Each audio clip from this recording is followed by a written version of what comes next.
decade, Saturdays and Illegal Curve have been synonymous with one another. With insight, analysis, and interviews regarding the Winnipeg Jets, the Manitoba Moose, and all around the NHL, here are Dave Minuk, Ezra Ginsburg, and your host, Drew Mindell. The Illegal Curve Hockey Show starts now. The snow has come and gone, but the whiteout is arriving this afternoon. Good morning, Winnipeg. Good morning, Manitoba. For all those joining us live this morning on our YouTube channel and all of our social media platforms, we say good morning, universe, and welcome to the Illegal Curve Hockey Show. With Dave Minuk, with Ezra Ginsburg, I'm your host, Drew Mindell, here for the next couple of hours to get you ready for this afternoon's Game 3 between the Jets and the Vegas Golden Knights. We'll look back at the first two games. We'll preview today and, of course, Monday's contest. So much Jets talk to get your way. Let's get right into it. Gentlemen, good to see you both on this Saturday morning. I hope you're both doing well. I think we're doing well. I'll let Dave answer, but I'm doing pretty well. I've got the kids to myself. As you guys know, Naomi's out of town in Arizona. I don't know why I need to keep that a secret. It's much hotter than it is here. Obviously, we're not really getting a spring this year. But yeah, it's been late nights, a lot of, Ruben sleeping in our bed, kicking me all night long. So I think I've got more back problems than I had a couple of days ago. But I mean, it's going to be an amazing day, right? Not only do we have Jets Golden Knights this afternoon, you got the Winnipeg Ice and the Moose Jaw Warriors, Game 5 of their second round WHL playoff series, right? So, I mean, there's going to be lots of good hockey. The Moose playoffs are coming up. So, I mean, Drew mentioned this last week. There's no better time of year, right? Like it's the fall in October, and then it's April. The first round of the playoffs are amazing. And, Dave was joking that none of us were going to be able to run the IC OT pool sponsored by Rumors, but Dave was up. I went to bed too early to stay up for that overtime, but it's so funny, guys. I know we're going to spend a lot of the time talking about the Jets and Golden Knights, but it seemed like everybody was picking the Oilers to win in 5 or 6. And I think the Kings were saying, okay, you want to doubt us? And look, they're up 2-1. So I think, we've watched the Kings play the Jets this year. They're a pretty good team, but that series, the winner of that series is obviously going to play the winner of the Jets Golden Knights series. And I wouldn't be surprised if that's the representative from the West, because as we know, the Central Division wasn't that strong this year, even though Colorado, I think, is still the favorite. But yeah, super excited. It's going to be really exciting to see everybody going downtown, all the white and everything like that. Dave M will be in the building. We'll be broadcasting. I'll be broadcasting from my maison in River Heights. But that's what I have to ask you, Ezzy. You mentioned that your wife's away and that you're solo parenting. You're at Dave's house right now. Where are your children? I think that was the natural follow-up question. Dave is nodding, like, yes, I think that was sort of. I know the answer, but I would also think they're that obviously running around in the backyard. I mean, I left them some granola I think he gives them like a bag of Skittles and just says, "Go do your thing." No, not Skittles. I mean, that's Dave. That's not healthy. I left them a massive bag of popcorn that I got at Dollarama for $3.75. So they're just running around. I mean, I tied them up, Drew, like a good parent would do. They're tied to trees. Okay. They each have a bowl of popcorn and some juice, and they'll be fine. No, we've got a babysitter. Shout out to Jenna. She's babysitting right now. Lucky, because if that wasn't the case, then I would basically be doing the show while simultaneously like feeding my children and wiping their bums and stuff like that. So that might have been too much information, but yes, we do have a babysitter. It was a lot of information, I got to say. Good morning to you, Dave. We've heard enough out of Ginsburg already, and we're only about 3 minutes into the show. So I was going to say good morning to you instead.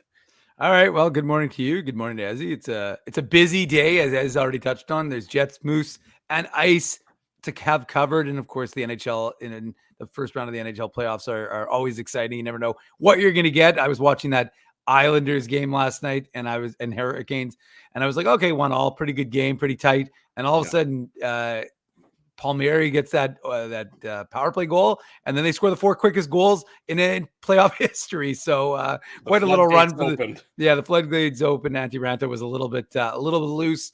Rod the Bod wasn't too excited, but I got to give a shout out to those Islanders fans. Kind of remind me of Jets fans. Love the Islanders fans with that passion. We experienced that for Drew's bachelor party back in 2011. We went obviously to the MSG in Prudential, and then we went to Old Nassau Coliseum. And those Islanders fans, man, they're a unique group of fans. They're diehard. They are diehard. That's very Yeah, true. It yeah. is. It was a great atmosphere there in the old barn. Never mind the new barn there. But yes, there's a new barn in Winnipeg. I guess relatively new compared to the old Winnipeg arena. But we have to talk about that because that's where the attention is going to be focused this afternoon inside the building and all the assorted street parties going on around the building as well. The Jets and the Golden Knights, they come home even. After the two games, if you're the Winnipeg Jets, and you're talking, and internally, what do you think the mood is among the players, among the team? You're obviously happy with a split.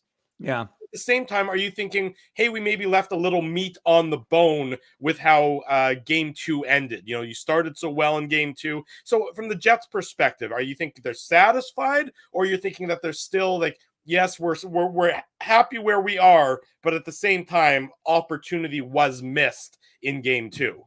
Yeah, I mean, I don't think you can't not say that given the fact that they had a fantastic first period where had they scored just one or two more goals, Captain Obvious, then the entire tenor of that game looks vastly different. And I suspect the Jets cruise a little bit easier to the conclusion. Instead, Laurent Brossoit was solid. The Jets can't solve him more than once. And it gives Vegas the breathing room, I guess, or the space to get back into that hockey game with simply one goal. So that was the unfortunate part for the Jets. Honestly, I really do wonder, and I mean, I'm not trying to make excuses for the team, but they look gassed to me. They really did. It was almost as if they played such a perfect hard game in game one, knowing how critically important it was to kind of set the narrative. And the problem is, of course, that Vegas is the first place team in the Western Conference. And I know that their underlying numbers haven't been great, but the fact of the matter is they're still a 111-point team, and they still have some phenomenal weapons on that club. And the fact is that you knew that Vegas was going to come out and they couldn't afford to be down 0-2 coming back to Winnipeg, knowing that the likelihood of them sweeping Winnipeg isn't high. Mm-hmm. And so therefore you knew that they were going to have that push. It seemed inevitable. And to me, I do wonder if Winnipeg just played such a good first game and put so much effort into that first game. They just didn't have it left in the tank. And I'm not trying to make excuses. Right. Just to me, you watched Mark Scheifele, you watched Pierre-Luc Dubois, you saw the effort level in game one. And it's not like these guys are going to be like, I don't give a shit anymore. I don't have to try, or we've already won game one, so we don't have to worry about game two. We got this in the bag. So there's got to be some other explanation because, like, to me, Pierre-Luc Dubois was actually the more egregious of the two because he was so effective in game one and he was such a bull in the china shop in game one. And then he wasn't that in game two. Whereas Mark Scheifele, there wasn't a significant drop off from what he had been in game one to what he was in game two. I think that's the biggest question going into this game. In addition to, I'm sure we're going to touch on Nick Ehlers' health, which we're not going to. Dave mentioned this in today's morning papers on illegalcurve.com. That's my first shout out for our website. But we're not going to know until probably 2:30, right? Like we're not going to know. 12:30. He's speaking. 12:30. That's what I meant to say. Yeah, he's speaking at 12:30. But there's a good chance and he might say game time decision. Right? Oh, yeah, we'll see. Exactly. So you're right. 2:30 warm up. 2.5 hours later. No, you're right. 2:30 warm up is when you'll 100% know if Rick Bowness doesn't give the heads up. And you're right, Dave. He could let us know. I mean, you would think that they would know 2.5 hours before the game, guys. Like I don't think I think they know, Ezzy. They know already if he's going to be playing. Yeah, I would agree with that. I would 100% agree with that. It's just exactly like Dave said. It depends if Coach Bowness wants to tell us, right? Yeah. But I think that is the biggest question mark. Can the Jets? Is that sustainable the way they played, guys? Because Laurent Brossoit was better in game two. There's no doubt about it, right? Mm-hmm. But just look at the shots, right? Like the Golden Knights had more shots in the second period than they did in the entire game in game one, right? Like that's all we were. That's not all we were talking about, but that was a big focus. I mean, the Jets exploded for 5 goals, but they also they put on a master class on how to play defensive hockey, right? And then you look at game two, and we talked about Vegas's 5th goal on the Mark Stone goal where. It was William Karlsson dug up. Was it William Karlsson dug up the puck? No, it wasn't. I forget who it was that dug up the puck for Mark Stone on his 2nd goal, the 5th goal. I think it was William Karlsson. It was Karlsson. Karlsson headed to Stone coming down off the bench and coming down with the head of speed. Yeah.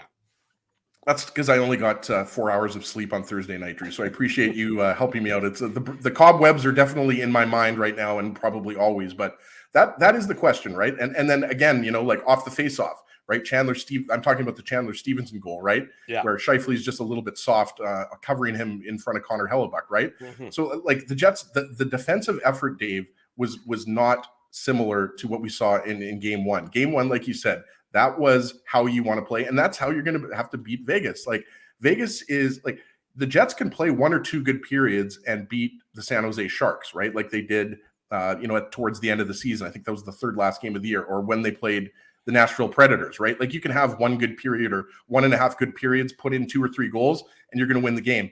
You're not going to be able to do that with the Golden Knights, especially now that we know that Mark Stone is basically, back to close to 100% health. Like he had 2 goals and 3 points in game 2, and he wasn't a factor in game 1.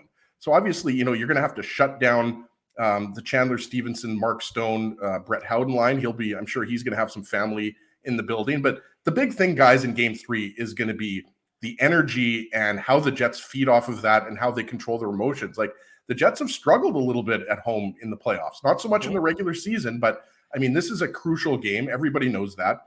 The Jets can still lose this game and win the series. But obviously the Jets want to win both of these games and put Vegas on their heels going back to Nevada, right? But that's absolutely, Dave, I agree with you. They didn't look as fast, and they were just giving up way too many high-quality chances, especially in that second period when Vegas had 20 shots on net. Let me ask you this, Dave M, as we're sitting here, game 3 later this afternoon, post-game show, of course, right after the game here on our Illegal Curve YouTube channel, as per usual.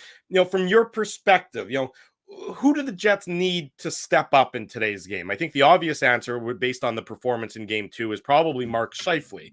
But, is there somebody else that you're sort of keeping an eye on that you're saying, they need to be the catalyst for this Jets team? Their performance will dictate whether or not, this Jets team will end up as a victory or end up as a defeat, this afternoon against the Golden Knights. Yeah, Drew, you might have heard his name, Mark Scheifele. Yeah, okay. No, I mean, it's true. Mark Scheifele and Pierre-Luc Dubois are the 1-2 punch that the Jets need to have firing, because you've loaded up your top line with Kyle Connor, of course, as well.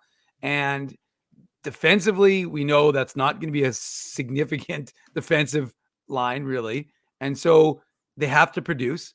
And look, I said this before the playoffs began, that the only way you're always going to need Connor Hellebuck to be Connor Hellebuck. But he, generally speaking, is Connor Hellebuck, so you don't have to worry about him. But Mark Scheifele is the biggest question mark for me going into this series, because if you get 2018 Mark Scheifele, where he scores 10,000 goals against the Nashville Predators, I mean, that's what Mark Scheifele is. Like, look, Mark Scheifele's not there to be Patrice Bergeron defensive, Anze Kopitar to be really good defensive center and to keep goals out of the back of the net. He's there to score goals. And if Mark Scheifele's not on the score sheet, then what exactly is Mark Scheifele doing as your top line center? Top line right winger. But so ultimately at the really, I'm sorry, Dave, it's still really weird to call him that. I mean, I still think he'll eventually go back to center next season. I don't think he's going to be, I could be wrong, but you usually don't play 10 years in the NHL and then just all of a sudden become a winger. No. And so, look, I'm not going to put this on Vladimir Mesnikov, or I think Adam Lowry has been significant in the playoffs, obviously, as has Nito Niederreiter and Mason Appleton. And, Kevin's the fourth line's been good. I just think that, at the end of the day, that first line is the one that's going to determine whether this Jets team can ultimately get past Las Vegas or not. And if they can't, or if they don't, I think that the question marks are going to be on 55 and on 80, because, again, you can't want to be the big dog. You can't want to be the guy who makes $10 million a season, Pierre-Luc Dubois or Mark Scheifele, feeling like you're underpaid. Well, if you can't produce when it matters, I don't care that you got 42 goals in the regular season. That doesn't mean anything. At the end of the day, how many hockey players have we talked to, have we heard say, it doesn't matter what you do in the regular season. It's all about championships. Well, at the end of the day, if you can't perform in the playoffs, then it doesn't matter if you're a great regular season player. That's fantastic. History is littered with guys who were great in the regular season, and then when they needed to take their game up a notch, they weren't able to do so. So for me, it's going to be Mark Scheifele as your number 1, Pierre-Luc Dubois as your number 2, And really, it begins and ends with those two. And Dave, you can back that up with all the championships rings you have from the House of Ashkenazi. So Dave is littered with he gold. was a playoff performer, let me tell you. Yes, Dave always elevated his game in the playoffs. So Dave walks the walk. He doesn't just talk the talk. But I mean, and you're right, Dave, because Kyle Connor should have had a couple goals probably in that game, right? And Scheifele did make that nice pass in the neutral zone off that turnover, right? That little backhand, that sneaky pass that led to the breakaway, I guess if you want to call it that, the one-on-one. When Connor went in and he was obviously stopped by Laurent Brossoit. But Scheifele doesn't have any points in the first 2 games. So you're absolutely right, Dave. Kyle Connor has been driving the offense. He was, I thought, easily the Jets' best forward in that game. Like Adam Lowry was great. Obviously, Kevin Stenlund, the fourth line, they contributed. But I thought Kyle Connor, especially in the first couple periods, right? 8 shots, like it was ridiculous what he was doing. So they need Connor it's a given that you're going to rely on Kyle Connor, but he's been the best of those 3, I guess is what I'm trying to say. Dubois and Scheifele were better in the first game. Obviously, Dubois left his mark on that game, but yeah, I mean, and it's going to be interesting, guys. I was just kind of thinking, like, if you're Coach Bones now and the Jets coaching staff, not just Rick Bowness, but who do you want now that you have last change? Who do you want? And it's kind of hard to know, like, is it is he going to look to line match? Because you definitely, as far as I'm concerned, you don't want the Dubois, Scheifele, Connor line going up against the Mark Stone line. That line is playing really well right now. Stone's a great defensive forward. I almost think you want to match up top line versus top line. Obviously, the top line for Vegas being Jack Eichel, Jonathan Marchessault, and they've got Ivan Barbashev there now. Because the second line, that's also a pretty good defensive line with Carlson Smith and Phil Kessel. So, I mean, yeah, Kessel's a little bit slower. So maybe, if you're Bonus and the coaching staff, do you want the Scheifele, Dubois, Connor line up against that line? I'm not sure, but I definitely don't think you want him, necessarily Dubois going up against Chandler Stevenson's line. That's just my opinion. You talk about the line matchups, and yes, the Jets do get that advantage now. Is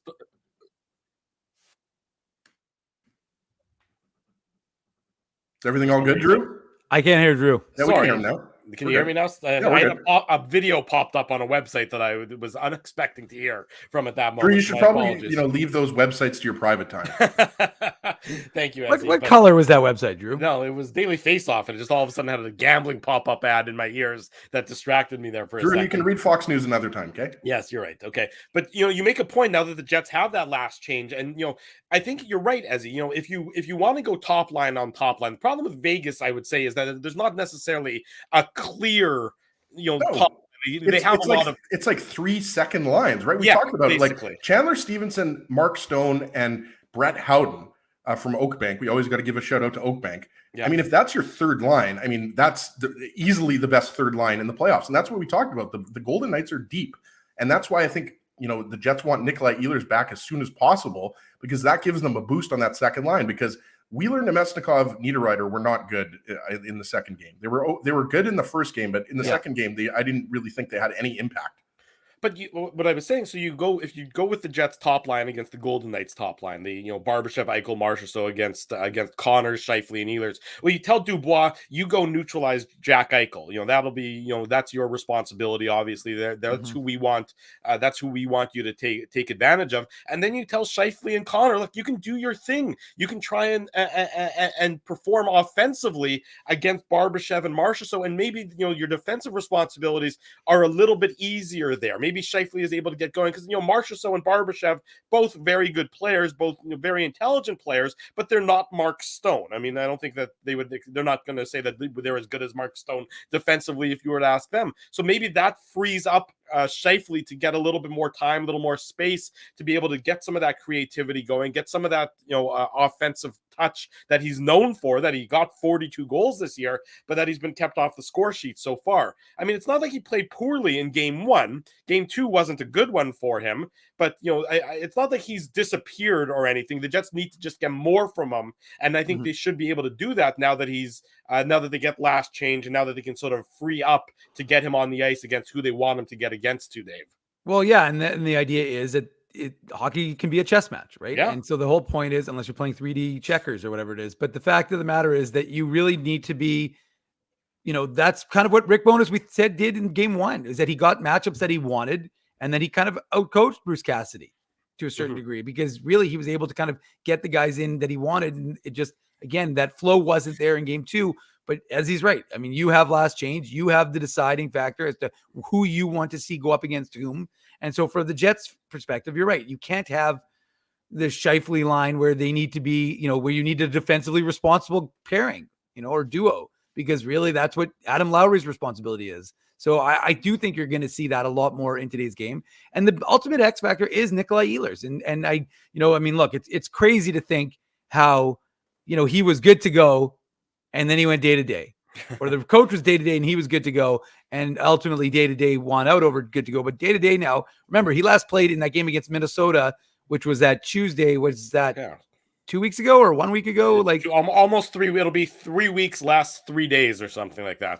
So I mean, guys, a fairly, he's okay, we're just going to give him some rest, is looking a little bit more significant than how it appeared before. And that, I'm not a conspiracy theorist, but when you saw Nikolaj Ehlers after the game, you thought he didn't look like he was in great shape, but he was practicing. And as Mike McIntyre of the Winnipeg Free Press asked yesterday during the media availability, why was he wearing a regular jersey if he's still not 100% capable of doing that? I thought the interesting thing from Rick Bowness was he essentially said the team knows that he's not great. The answer didn't make a lot of sense. It didn't make a lot of sense to me. I think what the answer was, I think really, Dave, what it was, and this is not a conspiracy theorist. I think what they did was they had him in a regular jersey so that they thought that he was going to come back. That's what I don't know if you guys. No, I agree with you. That went through your minds, but like, yeah, it didn't make sense. Like, we know that he's injured, so nobody's going to hit him. Like, okay, yeah, but it's a lot. I mean, first of all, the whole idea of you would have Cole Perfetti in a contact jersey as well. Right? So two things. So number one, the whole reason why a guy wears red, or in the case of the Moose, yellow, is that even if a guy is wearing, like, okay, I'm conscious of the fact that Nikolaj Ehlers is dealing with something. I don't want to inadvertently bang him. But the reality is, when you're at hockey, fast game, you turn around, you see a guy, you don't necessarily think, oh, that's Nikolaj Ehlers. You think, oh, there's a player and he's wearing a regular jersey, and therefore there's a possibility. Like, it didn't make a lot of sense. And then the other thing, as he quickly, was with respect to Nikolaj Ehlers, because I thought his comment with in that regard was somewhat interesting, because he basically made it sound, I'm not going to say what I'm going to direct quote Rick Bowness, not paraphrase, but he said Cole's in a red, but he's not even close to being ready to play. So I think that's more an indication of that.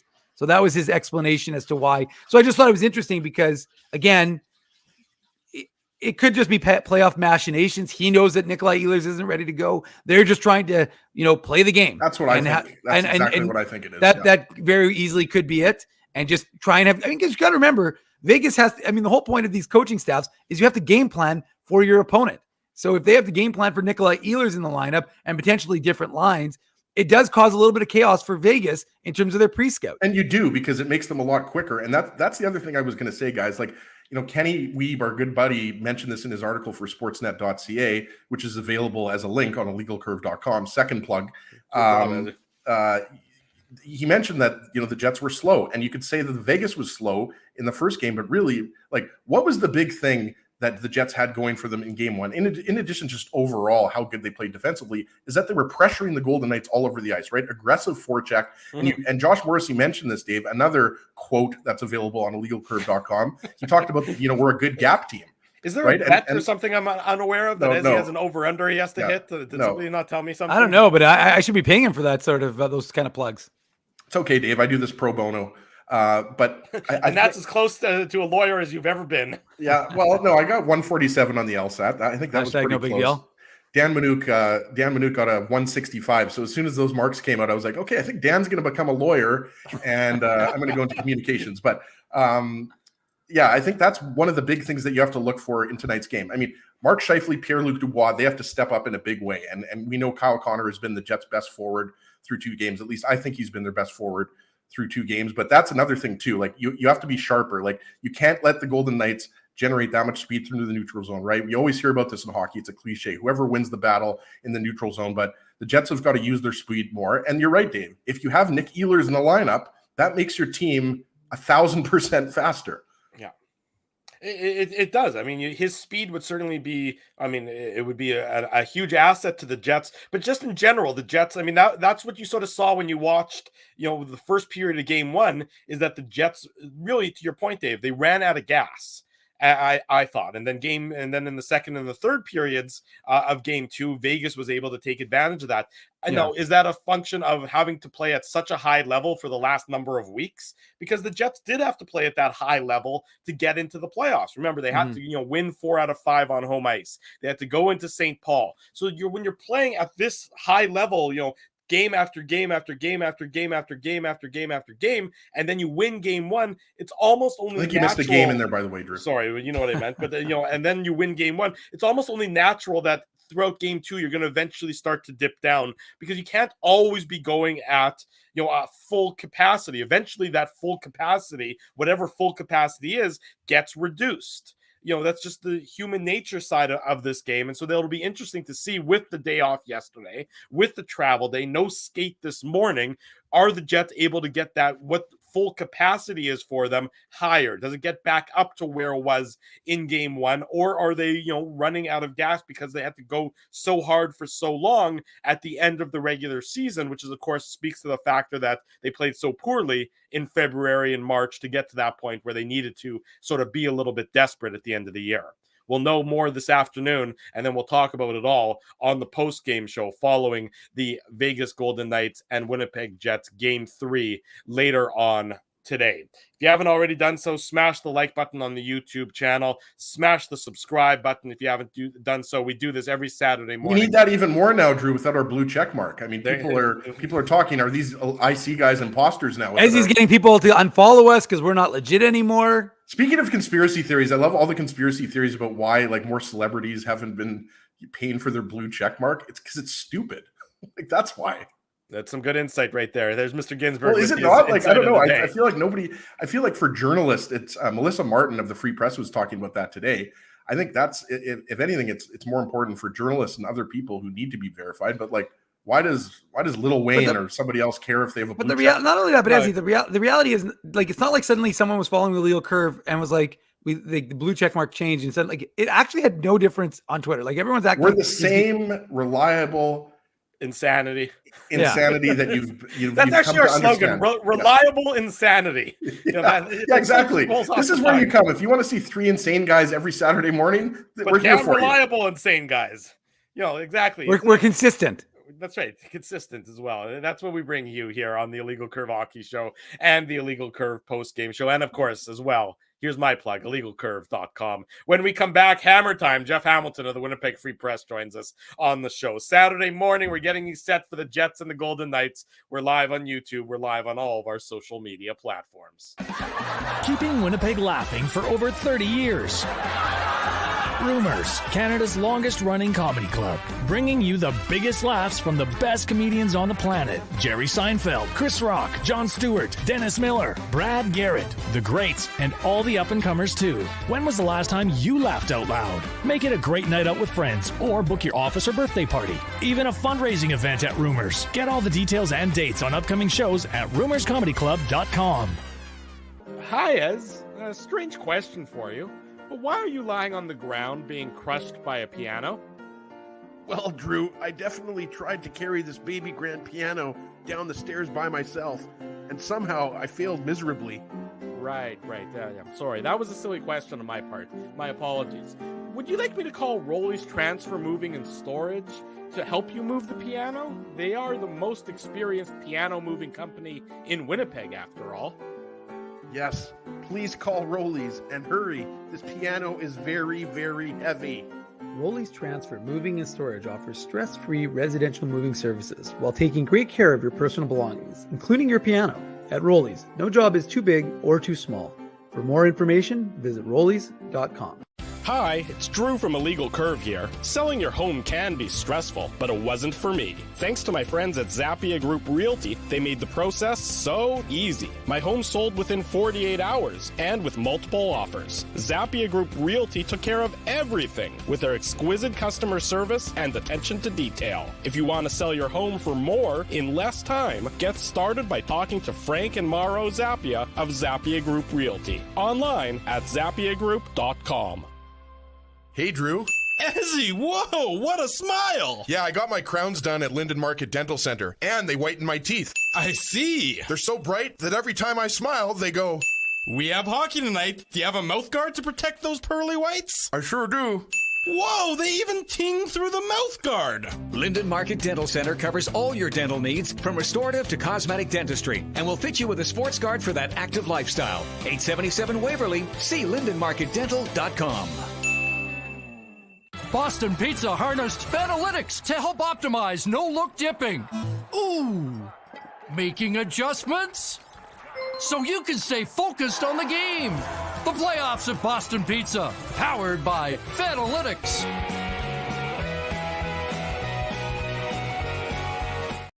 Hour number one of the Illegal Curve Hockey Show rolls on. Drew Mindell, Dave Minuk, Ezra Ginsburg, and the Hammer himself, Jeff Hamilton, joins the program on this Saturday morning ahead of the Jets and the Vegas Golden Knights. Jeffrey, good morning. How are you, good sir? Good morning, gentlemen. I love how it just kind of like I'm used to the Kenny and Rennie, like a little bit of seconds to look in the mirror, have that videos thing. It's just like pow, like I log on, it's just like right in the corner. I'm doing great, guys. Happy playoff Saturday. What a day. What a great, hopefully a great day for Jets fans coming up. But certainly I'm getting excited. I wasn't in Vegas. Mike was in Vegas for the first two games. It's going to be, it's nice to see this playoff series head back to Winnipeg, and looking forward to what should be a solid game 3 here. Let's go. It should be a solid game 3. The atmosphere is going to be, of course, through the roof, as it always is when the whiteout is going on and the street parties and everything else. Nice to see. It'll be great to see, 20,000 plus people. Hammer's actually going to have armed escorts as he walks into the arena through the whiteout. It's just like, no. Look out. Don't touch this guy. No autographs, no pictures, okay? Right, yeah. Nothing for a small fee to your favorite charity. There you go. Nice at least you're giving it to charity. That's very generous of you. I thought. Then explain your Cameo account. I'm not sure what's going on with that. Then, Jeff, you're charging $500. Hey, let's not start rumors. Let's not start rumors that I got any sort of Cameo. The best was Drew. If anyone's asking me to wish anybody any memorable moment in their life, I would just send back a quick email saying, you know what, this is your intervention. You need to figure things out immediately. But Jeff, just so you know, I actually believe Drew. I was like, oh, Jeff has a Cameo account. That's pretty impressive. Exactly. With his delivery, I almost believed him for a second, and I said, "Wait a minute, that's me." I was like searching you up. I'm like, okay, for Ezzy's birthday in July, I'm gonna have to get him a Cameo from Jeff. It'll be fantastic. Well, Jeff, and a lot of people don't know this, but Drew has an OnlyFan account, and it's actually just his wife, Laura. He only has one fan. I can assure you, Laura wants nothing to do with that. I promise. Even on our anniversary, Laura wants nothing to do with me having an OnlyFans account. Dormant account right now. That's right. No, Drew, only fan, not fans. Only right, fans. Singular fan. Singular, come on. Right. There's going to be plenty of fans downtown, nonetheless, Jeff. So obviously, Game 3, the Jets. I was talking to Ezzy and Dave about it earlier on. They're happy, obviously, to get a split.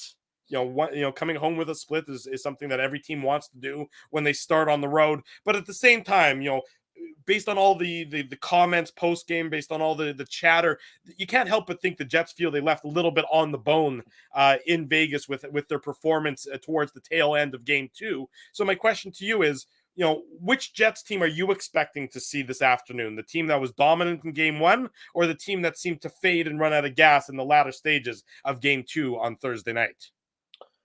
Great question. I mean, that's the, I don't know which one we're going to see today. I think, you mentioned, there's a lot of the narrative coming back into Winnipeg that they're happy that they're splitting a series. In a lot of ways, that's the truth. And, I think, it's easy to, or I've heard it tossed out a few different times. Kenny loves this one, is that, if you would have asked heading into this, the series, if you're coming back to Winnipeg tied 1-1, well, yeah, absolutely, you'd take it for sure. I mean, that's the definition of stealing home ice advantage. That's what the Jets have done. That's what they get by winning Game 1. But just sorry, Jeff. The problem is I'm now hearing Kenny say it, you're saying it, but I'm hearing Kenny's voice. It's really bizarre. Well, I was going to turn it around, so and not like it's not that that's not true, but it's just given the way we saw the Jets play in Game 1, how dominating they were. I mean, I don't know how Jets fans are going to love this, but I felt like the Jets did their best, Vegas Golden Knights impersonation in Game 1, and I thought Vegas did their best Winnipeg Jets impersonation in Game 1. It just, they seem to flip the script on their style of play and the way they execute and more importantly, generate offense. And then, so I think you have to be a bit disappointed, but no one should be thinking that the Vegas Golden Knights, who finished first in the West, who battled through, injuries, both in their crease and outwards, missing guys for long stretches, still managed to, find their way to the top of the West, was just going to lie down and let the Jets roll over them. I mean, I think a lot of people thought that in the first period. So I guess of that second game, I guess the question is, can the Jets replicate the first 4 periods versus the last 2? And I think there is going to be a lot of energy in this game. I think you're going to see a massive push. I think that's while obviously a disappointing end to game 2. I think there's something to be said about the Jets' first period because of game 2, because the narrative is always, this team can't handle success. This team, reads their own clippings. This team gets it, buys into their own hype far too much, and that often results in a slow start.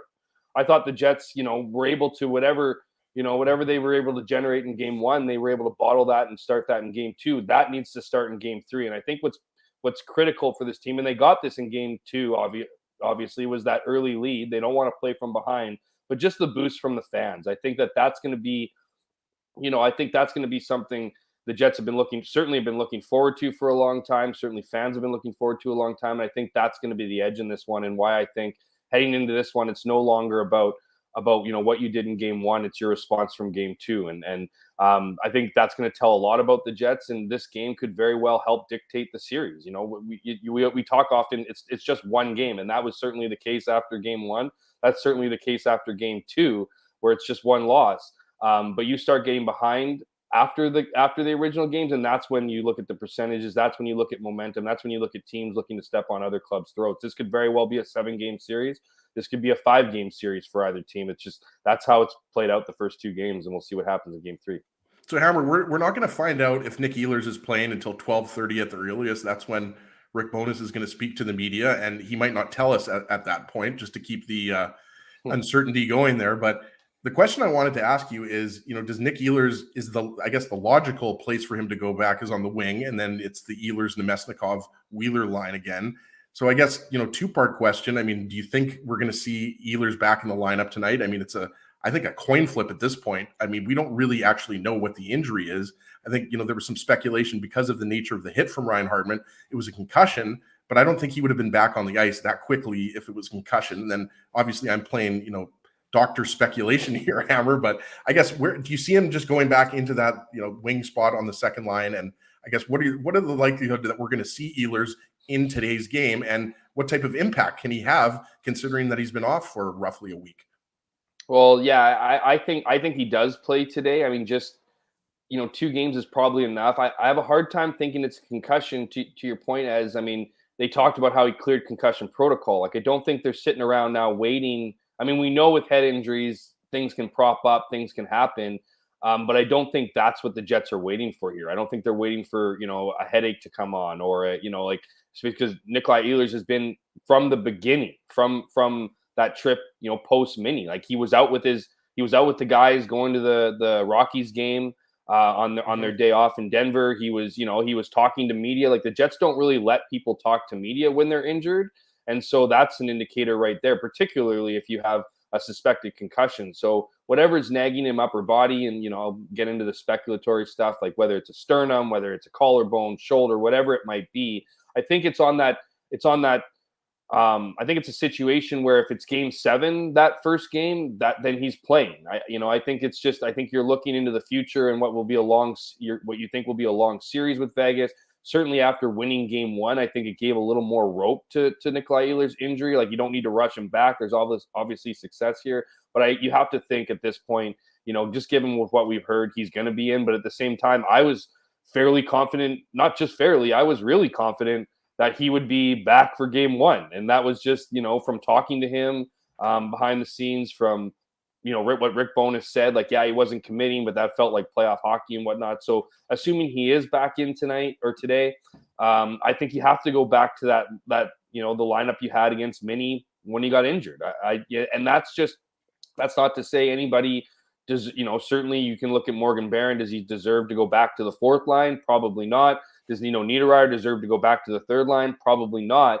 But I think that's where you have the best chemistry. I mean, where else are you going to put Nikolaj Ehlers? I mean, he needs to be in a position. You're not going to put him on that 3rd line, especially because, we keep calling them a 3rd line. Adam Lowry led the team in led the team in game one in ice time for forwards. So it's like, it's not like you can just throw him on that line and shelter him. I think he needs to be on a line. And when you look at the chemistry that he was building with Nemestikov and Blake Wheeler, it seems like the obvious fit. And Nino Niederreiter and Adam Lowry was a great combination. And with Nino Niederreiter off his line, Adam Lowry is still playing at a very top level. So I think you get an added punch to that line with a Nino Niederreiter. And we saw the fourth line. I mean, we've been talking about the fourth line and the ability to run four lines because of the likes of Morgan Barron being on that line. So, I think if Nikolaj Ehlers does draw into the lineup tonight, it's just a natural fit to go back to that fourth line. What I think is really interesting in these playoffs, and I've gotten tons of emails from people who are close with Rick Bowness and just know his philosophies. Like,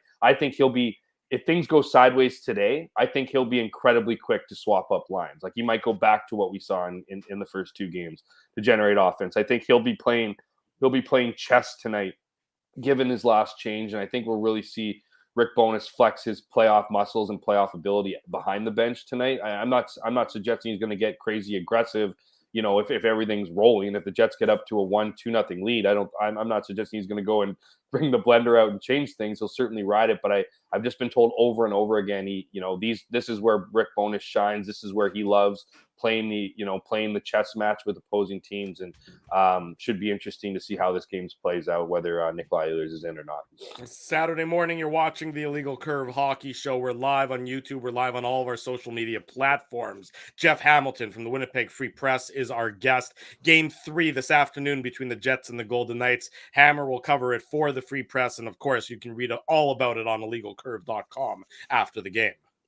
Jeff, one of the biggest things that was impressive in that game 1 was the Jets' defensive play as a 5-man unit. The defense wasn't as significant in game 2, especially in periods 2 and 3.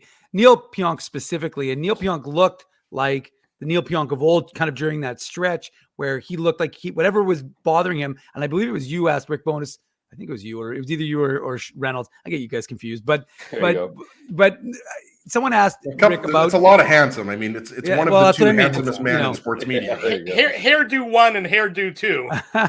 But the point is that it was just that Neil Pionk hasn't been at the level that he had played previously for this Jets team.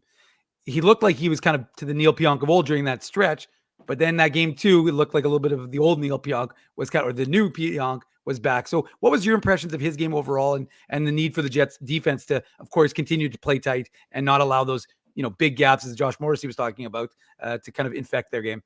Yeah, I agree with you, Dave. I think it was a step back for Neil in game 2. I think it was a step back for a few players in game 2, including Josh Morrissey. I don't think Josh Morrissey was nearly as effective, as game 1 or as he's been this season when they needed him to come up big in big moments. So he needs to be better. I thought Nate Schmidt struggled in that game. Mark Scheifele certainly struggled in that game after having a great game 1 and really finding his game throughout the last handful of games leading into the playoffs.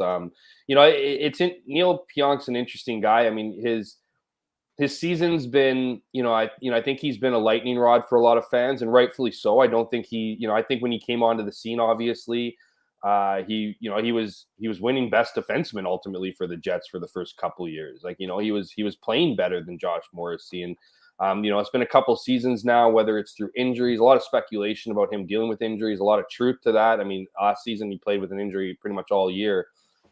This season you wonder if it's the same, but he's doing things in other ways that I think are beneficial. He's playing a role on the penalty kill. That's a role he hasn't played a lot of in the past. He's usually leaned on as a power play guy, which he's still on the second unit. He led the team in block shots. He brings a certain. He's well respected. He's a quiet leader in that locker room. He's well respected by a lot of guys. I know that doesn't speak to his game 2 performance, and it really doesn't matter how much people like him if he's not getting things done on the ice. But I think because of the expectations for him, because of where the minutes he logs big minutes on the blue line. He needs to be an impact player, and I think when Neil Pionk's an impact player, he's playing with emotion. I think that's. I don't think Rick Bowness is singling out a Neil Pionk per se when he talks about a lack of emotion and things like that, but I don't think he's also ignoring him either. I think he's the kind of guy that needs to get. He's a quiet pest, right? He's a man of few words, but he also knows how to ruffle feathers. He plays on the edge. He does those things, and when you do that, sometimes you look like you're really good at what you do, and sometimes there's that risk factor in your game that makes you look like you did in game 2, and it's not as great. So as far as response goes, individually, certainly there are some players who I think individually need to respond back from their effort in game 2, but that's the beauty of playoff hockey. Like, you're not going to be dominant in every game. Momentum shifts are going to swing both sides, and whether it's Neil Pionk, whether it's Josh Morrissey, whether it's Mark Scheifele, whether it's Nate Schmidt, it's the response tonight, and that's the beauty of playoff. I guess the beauty of professional sports is you put in a good game in game 3, and now we're doing interviews about how great you are, not what was missing last night. Certainly the case, Jeff. Mark Scheifele, from my estimation, is a guy who needs to step up his game. He was good in game 1, as all the Jets were, but then diminishing returns in game 2, from my perspective. With the Jets having last changed now at home ice for the next couple of games, how much of a premium do you think that Rick Bowness is going to try and put on getting Mark Scheifele some easier matchups, be able to get his offense going? Obviously, he's been held off the score sheet so far. I believe 6 shots on goal through the first 2 games, but you can't help but think that the Jets need more from their leading goal scorer this season.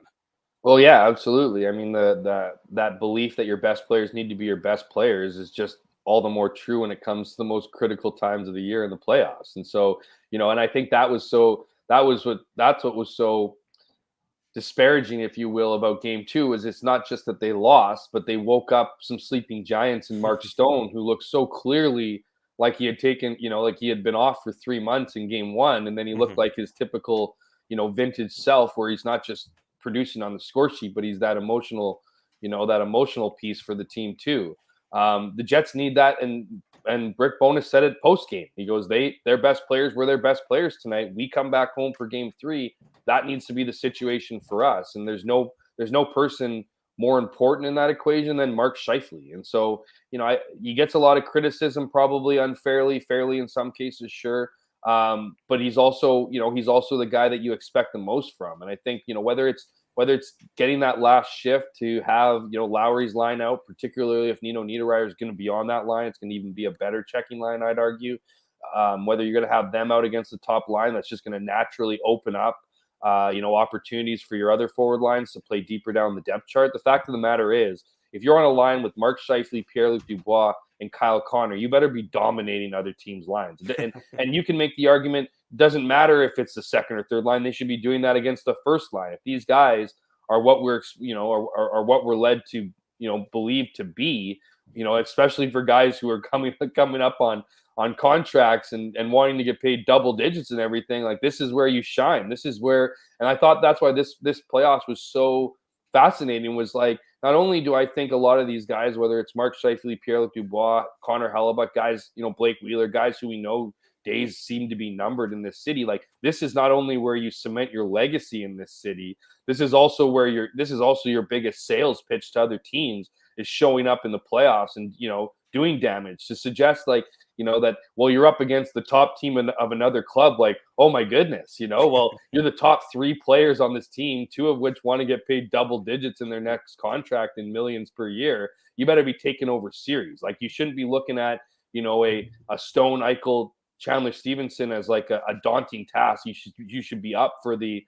match. The good news is you're probably not going to have to do that, because you got a checking line in Adam Lowry and company, who have been playing great hockey. And so that's all the more reason for that line to be dominant against a team, having to play against the team second, in some cases third line, in some cases fourth line, depending on how Rick Bowness can work last change today. And Hammer, you mentioned Lowry there a couple times, and I need to go back to Lowry, because after he scored the couple goals in game 1, and obviously added one in game 2, I mean, a lot of Jets fans were talking about just give him the C right now. And I think you would agree that, it's really between Lowry and Morrissey in terms of who's going to be the next Jets captain. But I mean, we're not going to talk about that, because I think that's pretty obvious. Lowry for captain next year. Yeah, exactly. I think, it's Morrissey. It seems like an off-season conversation that exactly. we can delve into over and over. But just the way he's playing, right? 3 goals through the first 2 games. And obviously, like, the game against Minnesota, drops the gloves with Reeves and handled Reeves pretty well, actually. But, scored a goal in that game, scored a goal against San Jose. He was excellent down the stretch. And for a guy who was criticized, towards the end of the season for, that goal scoring drought, I think it was, what was it, Dave? I think it was like 20 games Was it that long? Yeah, it was 35. Yeah. So, I mean, and he just like, I guess, like, this is your opportunity, Hammer, just to, praise Lowry, because again, he's 30 years old. He's been in the league for a long time. He's been doing this for a long time. But it seems like if the rest of the Jets, and I'm not saying that, the Jets have played poorly, because I do think they've won 4 of the first 6 periods in the series. But it seems like if the Jets are able to follow his lead and match his emotional level and match his intensity, I mean, they should have no problem beating the Golden Knights, because I think you could argue this is the best hockey we've ever seen Adam Lowry play. Yeah, I think you can certainly make that argument. It's interesting. We've had these conversations a lot, obviously, as a lot of people have looked at Adam Lowry as being the catalyst, along with obviously Connor Hellebuck, for this team's resurgence late in the season, right? Coming up with big goals, obviously playing his critical role on the penalty kill, showing up, being that emotional lightning rod too, as much like Mark Stone is for Vegas, sticking up for his teammates. I think I think that was a massive game for Adam Lowry against Minnesota, where he scores that opening goal, he chips in with a fight at the end, sends a message to his teammates that we're in this together. One that you'd think that wouldn't necessarily need to be hammered down, but I think it was imperative for this club that they got some of those good vibes heading into the playoffs. Adam Lowry's been nothing short of just exactly what Rick Bowness wants out of a hockey team. And I'll say this for sure, Adam Lowry is built for the playoffs. His style of hockey is built for the playoffs. His style of hockey is built for the structure that Rick Bowness wants to enact. He has the ability. One of the few, I was going to say one of the few guys on the Jets. I just think he's one of the few guys on the Jets who can bring that consistency to that game for as close to an 82-game season as any NHL head coach would want, right? Because the reality is what Rick Bowness is asking the Winnipeg Jets, the way they're constructed as a team, very similar to what Paul Maurice was asking, was that heavy defensive first style game is not an easy and fun game to play all season.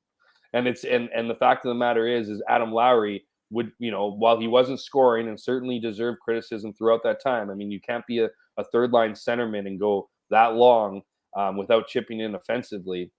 But for him to find his game and then to continue this in the playoffs, he just knows how to play this game. It's exactly the game he relishes in playing.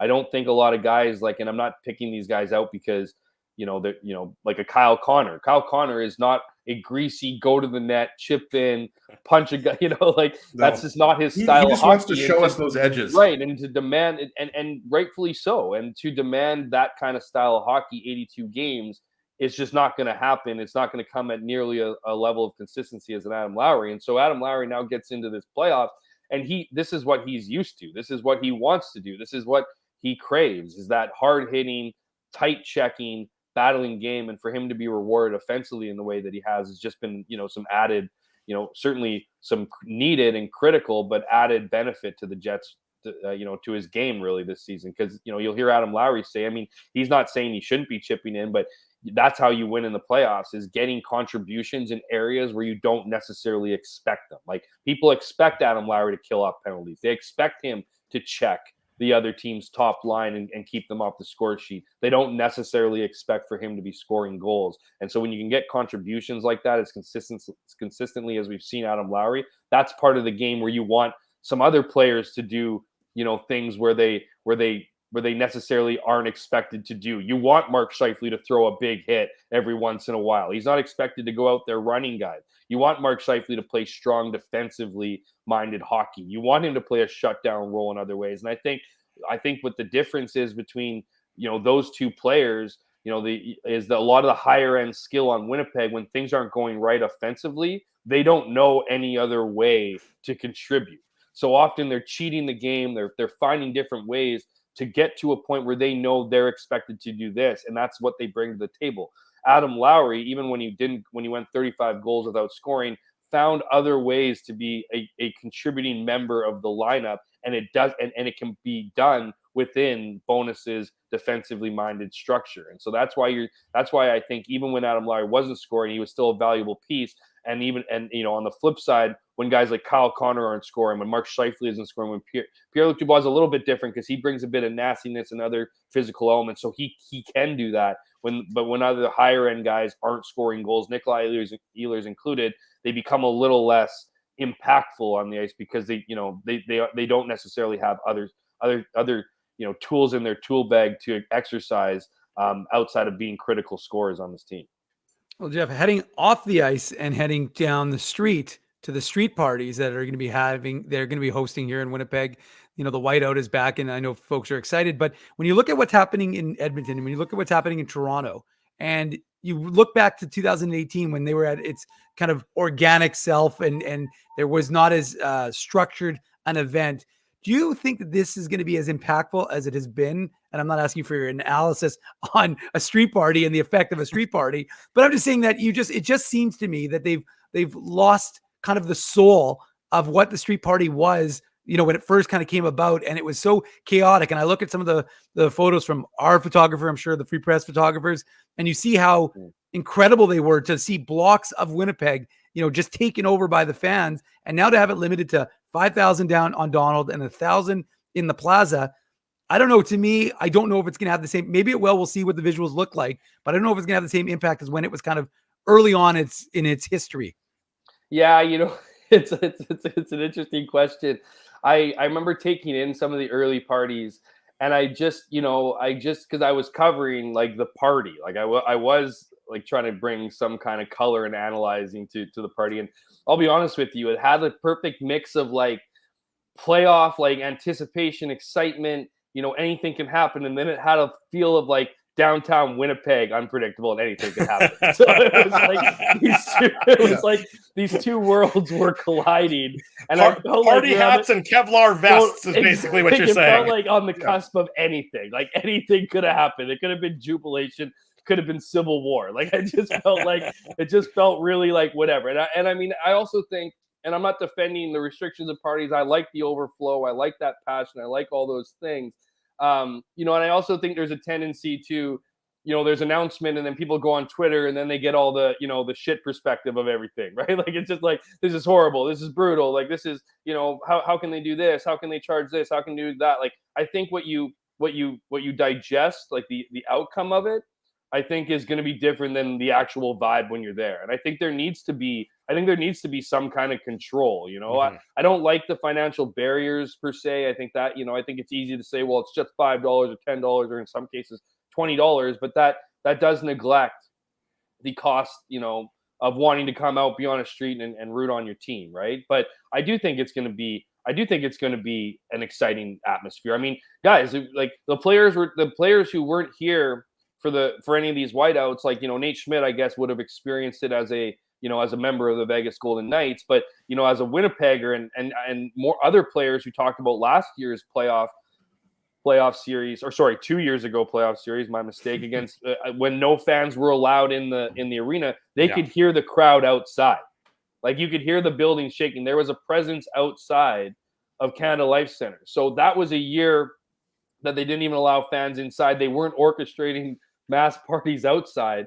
So I think we are going to see some major energy. I think we are going to see a really cool scene. And then you factor in the whole point that I think people need this, right? Mm-hmm. People wanted this for a long time. COVID has affected everybody's social life to a certain degree, to varying degrees. And I think this is kind of the opportunity to kind of let it rip, let it out.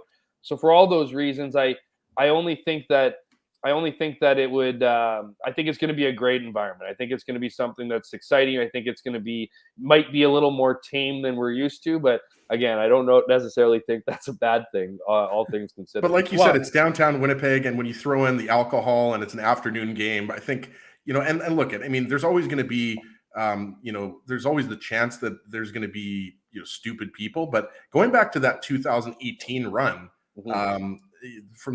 From what I can remember, Jeff, I mean, you might know better than I would. You probably do. I don't think there was anything that happened that was too bad, aside from, a few drunk people.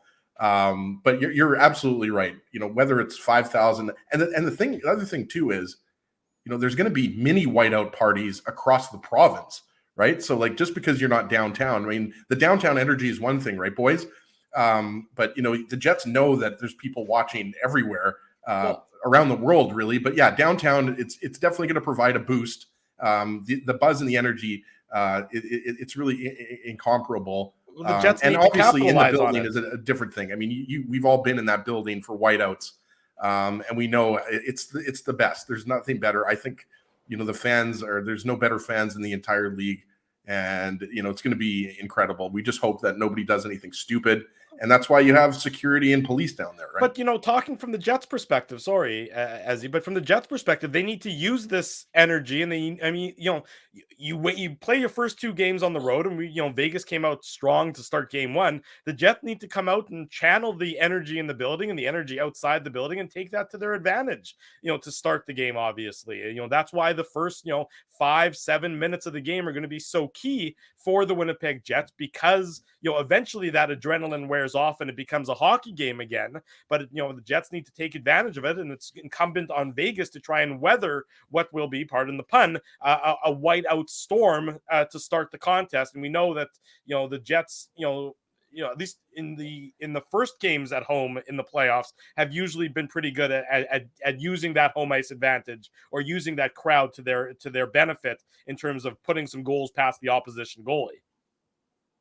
And I also think as being viewed as the underdog, I mean, you talk about, the energy, certainly it's going to be important to start, but I think that energy should sustain the Jets throughout, which should be a tight game, right? We've seen 2 lopsided score games. I think this is where we kind of even out here, because you have both teams feeling pretty good. Like, the Jets aren't feeling great, obviously, after the game 2 loss, but I think it was important for them in their mental psyche to get one of those kind of wins, right? Even though, you can make the argument that the team deals with success, doesn't always deal with success well, and how that might have translated to game 2. But I think there's a mental hurdle when you haven't beat a team once all regular season. And mind you, it was a few months ago, it wasn't like they had recently played them in the last couple months of the season, but there is that mental hurdle to beating the team, and beating the team in their barn. And so I think that bodes well. I think the Jets now have been, maybe they were a bit over cocky after game 1. Now they're humbled in game 2. Is this now the perfect recipe for them to feel like they're in a series and that every game is going to count? I think if you're a Jets fan, that's the perspective you need to take here. Jeff Hamilton will have it covered for the Winnipeg Free Press. You can read all of his coverage and his colleagues' coverage online, and of course in the hard copy edition of the paper. It's going to be a great day, Jeff. Thanks very much for joining us to get it kickstarted. We'll see you. Find Hammer on Cameo. Yeah, exactly. Yeah, find me. Yeah, just let me know what I can do for you guys. If it's birthday parties, if it's just wishing, whatever special moment you want to take in. Certainly, I'm going to pitch my cameo business, which is hilarious in itself. Thanks for having me on, guys. Always a pleasure. Shout out to the chat. They bring it every game, every show as well. And what should be an awesome game today, guys. Playoff hockey's back in Winnipeg. Let's see what happens. Enjoy it, Jeff. We'll talk to you soon. Buddy. Thanks, Hammer. Thanks for joining us. Take care, guys. There he goes, Jeff Hamilton, joining us this morning on the Illegal Curve Hockey Show. When we come back, much more on the Jets and the Golden Knights. And at the bottom of the hour, for the perspective from Vegas, Jesse Granger from The Athletic is going to join us. Drew Mindell, Dave Minuk, Ezra Ginsburg with you. Hour number 2 of the Illegal Curve Hockey Show is up next. We're live on YouTube and all of our social media platforms. Keeping Winnipeg laughing for over 30 years. Rumors, Canada's longest-running comedy club, bringing you the biggest laughs from the best comedians on the planet. Jerry Seinfeld, Chris Rock, Jon Stewart, Dennis Miller, Brad Garrett, the greats, and all the up-and-comers too. When was the last time you laughed out loud? Make it a great night out with friends, or book your office or birthday party. Even a fundraising event at Rumors. Get all the details and dates on upcoming shows at rumorscomedyclub.com. Hi, Ez. A strange question for you. But why are you lying on the ground being crushed by a piano? Well, Drew, I definitely tried to carry this baby grand piano down the stairs by myself, and somehow I failed miserably. Right. Yeah, I'm sorry. That was a silly question on my part. My apologies. Would you like me to call Rolly's Transfer Moving and Storage to help you move the piano? They are the most experienced piano moving company in Winnipeg, after all. Yes, please call Rolly's and hurry. This piano is very, very heavy. Rolly's Transfer Moving and Storage offers stress-free residential moving services while taking great care of your personal belongings, including your piano. At Rolly's, no job is too big or too small. For more information, visit Rollies.com. Hi, it's Drew from Illegal Curve here. Selling your home can be stressful, but it wasn't for me. Thanks to my friends at Zappia Group Realty, they made the process so easy. My home sold within 48 hours and with multiple offers. Zappia Group Realty took care of everything with their exquisite customer service and attention to detail. If you want to sell your home for more in less time, get started by talking to Frank and Mauro Zappia of Zappia Group Realty. Online at zappiagroup.com. Hey, Drew. Ezzy, whoa, what a smile! Yeah, I got my crowns done at Linden Market Dental Center, and they whiten my teeth. I see. They're so bright that every time I smile, they go, "We have hockey tonight. Do you have a mouth guard to protect those pearly whites?" "I sure do." Whoa, they even ting through the mouth guard. Linden Market Dental Center covers all your dental needs from restorative to cosmetic dentistry and will fit you with a sports guard for that active lifestyle. 877 Waverly. See lindenmarketdental.com. Boston Pizza harnessed Fanalytics to help optimize no-look dipping. Ooh, making adjustments so you can stay focused on the game. The playoffs at Boston Pizza, powered by Fanalytics. Big thanks to Jeff Hamilton for joining us this morning on the Illegal Curve Hockey Show. Jeff, obviously, always full of insight and analysis.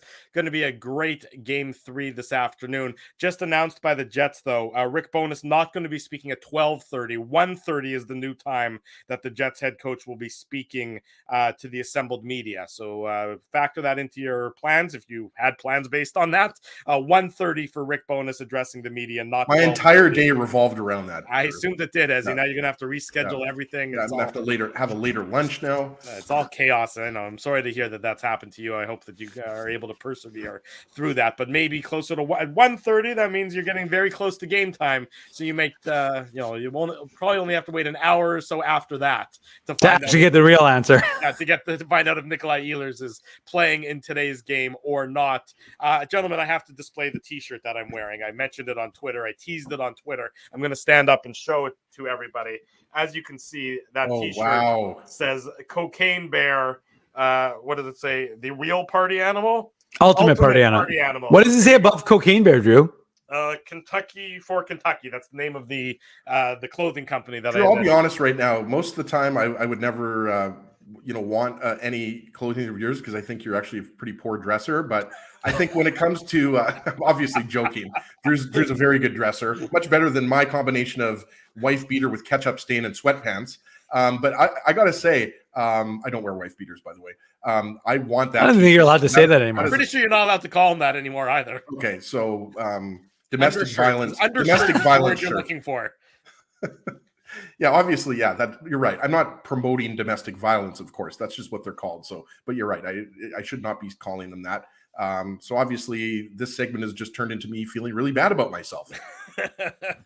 Well, in anyways, there is my my Cocaine Bear T-shirt that has been on. My in-laws are in town, so they had picked us up these shirts. So I'm now proudly sporting a Cocaine Bear T-shirt around town at all times because that is the ultimate in professionalism. But I had to show it off because I know the people on this show, based on our extended Cocaine Bear discussions over the last number of months, would appreciate it. And if I can just jump in here really quickly, Drew, before you get into our next segment here, our friend Jay Miller, who's a frequent IC viewer, was asking about a flyby by the Armed Forces. I don't think we know. I sent it to you guys in the private chat. I don't know if we have that answer, but if we're able to find it out, I guess we'll let everybody know on our social media channels. But I'm not sure because Jay was asking before the break if there's going to be a flyby. It would be really cool if there was.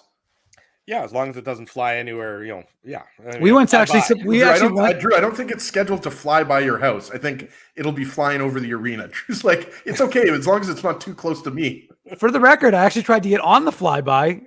Funny story, because we, courtesy of our crack photographer Colby Spence, supplied photos to one of the pilots who did the flyby and asked if we would send him some of our photos, which we did. And I said, sure, no problem. And he said, I said, we'll send them to you, no issues, but just get one of the Illegal Curve guys on. And I said, specifically, I see Drew. And then I want you to hit the eject button just as you're flying over Portage and Main. Just fling him right into the air. But do I get a parachute at least? No parachute. Okay. Well, you had a good run. If you land in the river, you land in the river. But if you don't, Dave, nothing. Will anything ever beat Fan Man coming into that boxing match? I don't know if that was a Mike Tyson fight, but like to me, the best. Oh, you're talking about when he landed, when the guy landed. The best part was because he didn't even land in the ring. He landed like, if I'm not mistaken, it was beside like the ring. He landed, yeah, exactly. Like he landed in the crowd, but yeah, he landed like along the apron, and then he got pummeled. Yeah, and then everybody pummeled him. Yeah, exactly. That was. I don't think that'll be ever topped. I don't even know how he really did that. Because I don't even know, was that even an outdoor venue? Yeah, it was an outdoor venue. Yeah, okay. He didn't jump through a chimney and to get inside. It was an outdoor venue because it was at Caesar's Palace, the same place where they hosted WrestleMania 9, if I'm not mistaken, which was an outdoor venue. And so he was able to somehow. I don't know how the rest of the contraption worked, but he definitely got pummeled. That was the most important. Let me see if I remember. WrestleMania 9, was that Bret Hart versus Yokozuna? That was correct. You're right about that. And a lot of people don't know either that Yokozuna was not Japanese. He was Samoan. Thank you for that update. That's very important. I know you knew that, but he was part of the, I guess, the bloodline, if you want to call it that, from Samoan wrestlers. Okay, well, we've completely gone off the rails, as you would expect. And been canceled. That's right. And Ezzy's been canceled as well. So in that case, we say goodbye to Ezzy. And he had a good run on this show for a long time. Goodbye, Ez. Yeah, there you go. All righty, get back to the Jets. I hate you guys. Brief foray into Nonsenseville as per usual.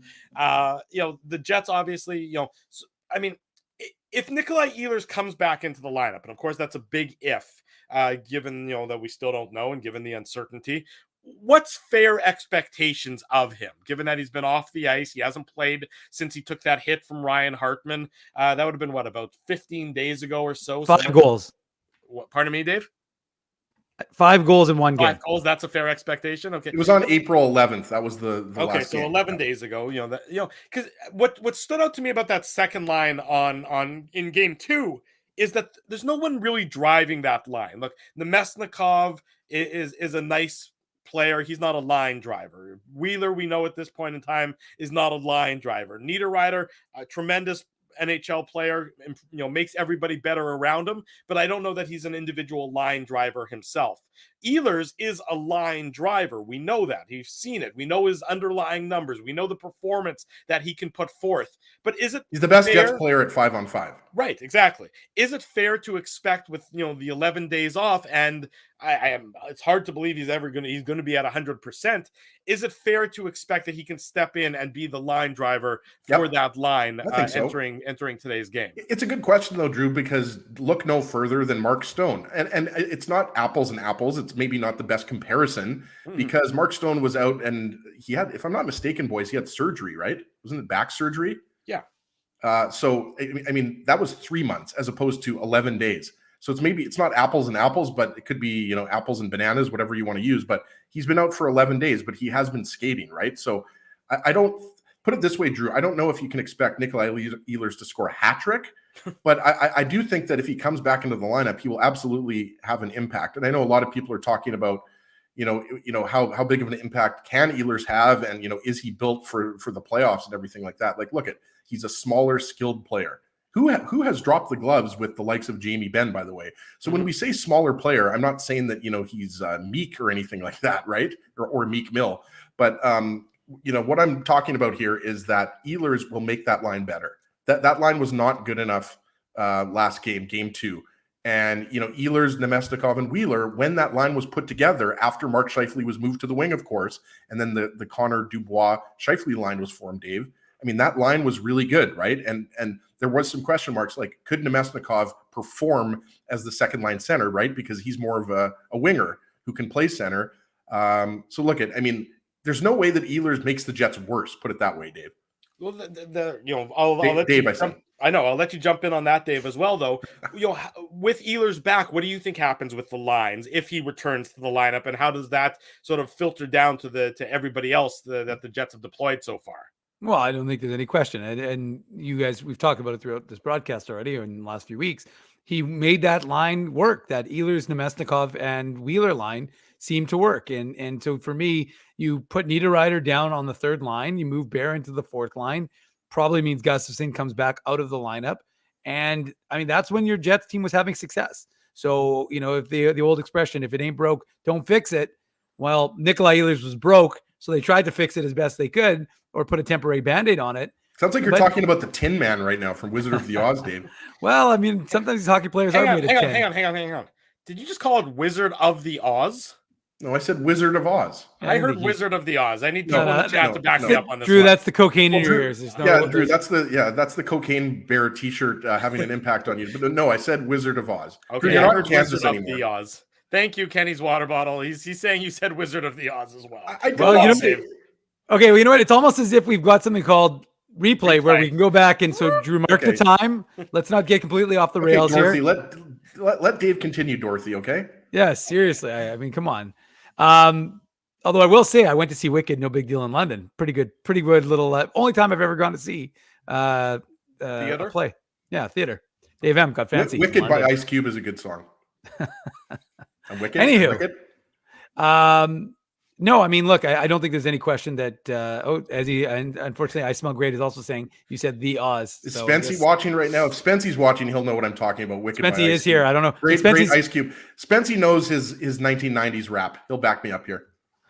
No, but I mean, I don't think there's any questions, jokes aside, that you go back to Ehlers, Nemestikov, and Wheeler, because that line did seem to work. And we know that Niederreiter and Lowry and Appleton really worked well together. So Barron, obviously you'd rather have him in a more significant role than on the fourth line. But you know what that means? It means that your fourth line, look, sorry, Dave. Drew's absolutely loving this, posting these little comments. Okay, by accident, I said Wizard of the Oz, Drew. Okay, you win. There you go. I was trying to ignore it, but okay. Now, Dave of the Minuk, continue with your thoughts. Yes. Well, I mean, look, the thought is what I guess I'm not really saying anything. I keep rambling on the same point, but I don't think you're going to change it because you had success with that lineup the way it was. And so I think that, Niederreiter has shown the versatility, and you're obviously not going back right now to Scheifele back as center. So the reality for me is that you're going to make as minimal a tweak as possible.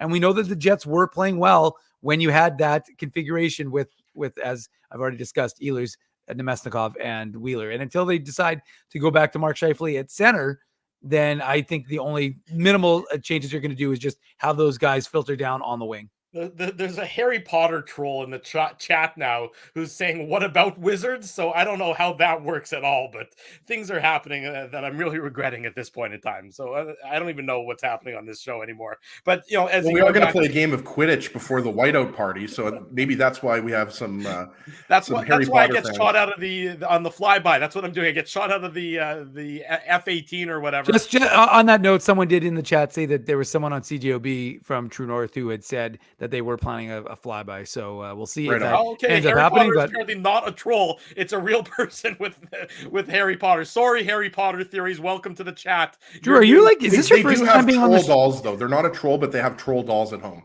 Okay, well, I'm just. The reality is, it's not really a hard jump. I mean, Harry Potter, wizards. We were talking about Wizard of Oz. I mean, I don't really understand why you think that. You think you mentioned the word wizard, and then all of a sudden people just flood our chat room that are just randomly here. Come on, hold on, but bring it back to hockey. I mean, the Jets do have a wizard in net. His name is Connor Hellebuck. You like that? That was very good. That was well done, Ezzy. So let's talk about Connor Hellebuck. I mean, I don't think anybody would say that he's to blame for many of the goals given up so far in this series. You mean when there were 4 Jets players behind the net and Mark Stone was allowed to walk straight down Main Street and burn him for the 5th goal? You don't think that was on Connor Hellebuck? I don't think that was on Connor Hellebuck, but from your estimation, do the Jets need more from Connor Hellebuck either today or on Monday's game 4? I mean, he hasn't stolen a game in this series. He hasn't had to steal a game in the series because the Jets were so were in such control in game 1, and then obviously they didn't play well in game 2. So if you had to evaluate Connor Hellebuck's performance through the first 2 games, what would you say about it so far? Well, yeah, you're absolutely right. But look, this is apples and apples. You could say the same things you could say about the way Connor Hellebuck has played through the first 2 games. You could probably say about Laurent Brossoit. What was Brossoit's save percentage in game 2? 930, Dave, or something like that? Like, Brossoit was, let's be honest, pretty average, if not below average, in game 1. Mm-hmm. And I wouldn't say Hellebuck was below average because look at the Golden Knights peppered Hellebuck in the second and third periods, right? Like, what did they have? 35 shots or something like that. And they only had 8 in the first period, right? So the second and third periods, Vegas elevated their game. That's what we talked about. They went to their higher gear and the Jets couldn't match it. So, Hellebuck, even though I would say the fifth goal scored by Mark Stone, even though the defensive coverage was terrible, I mean, that's a stop that you would like to make. It was from 30 feet out. But again, I'm not faulting Hellebuck because that goal, let's be honest, that was pretty irrelevant. The Golden Knights had that game at that point. It was 4-2. Sorry, I mean 5-2. You know what I meant. It was 4-2 before that goal was scored. The game was over, most likely, right? So, yeah, I mean, you hope that you're getting more of Hellebuck from the first game, but let's not forget what happened in the first period, right? And it was Chandler Stevenson. For everybody, I mean, I think there's a lot of confusion who that one-timer was. It was Chandler Stevenson, not Jack Eichel, because they kind of look similar and play that similar kind of position on the power play. But then it was Jack Eichel who it went off of Hellebuck's mask. That's where the confusion was. So I think the real question, guys, going into game 3 is who's going to draw blood for the Jets? It was Morgan Barron in game 1, Connor Hellebuck in game 2. Because the question is, who's going to be bleeding in game 3 for the Jets and who's going to need the Band-Aid? That's the real question. Well, to that obviously point, I'm joking, Drew, but I know you're joking. I mean, obviously we've had some. It's been a bloody first couple of games for Hellebuck and Barron. Well, it certainly has been. I mean, there's no question about it. But I mean, the Jets, I think, I'm really curious to see how the Jets respond to what happened in game 2. I mean, and I know we've talked about that on the post-game show, and we talked about it today so far.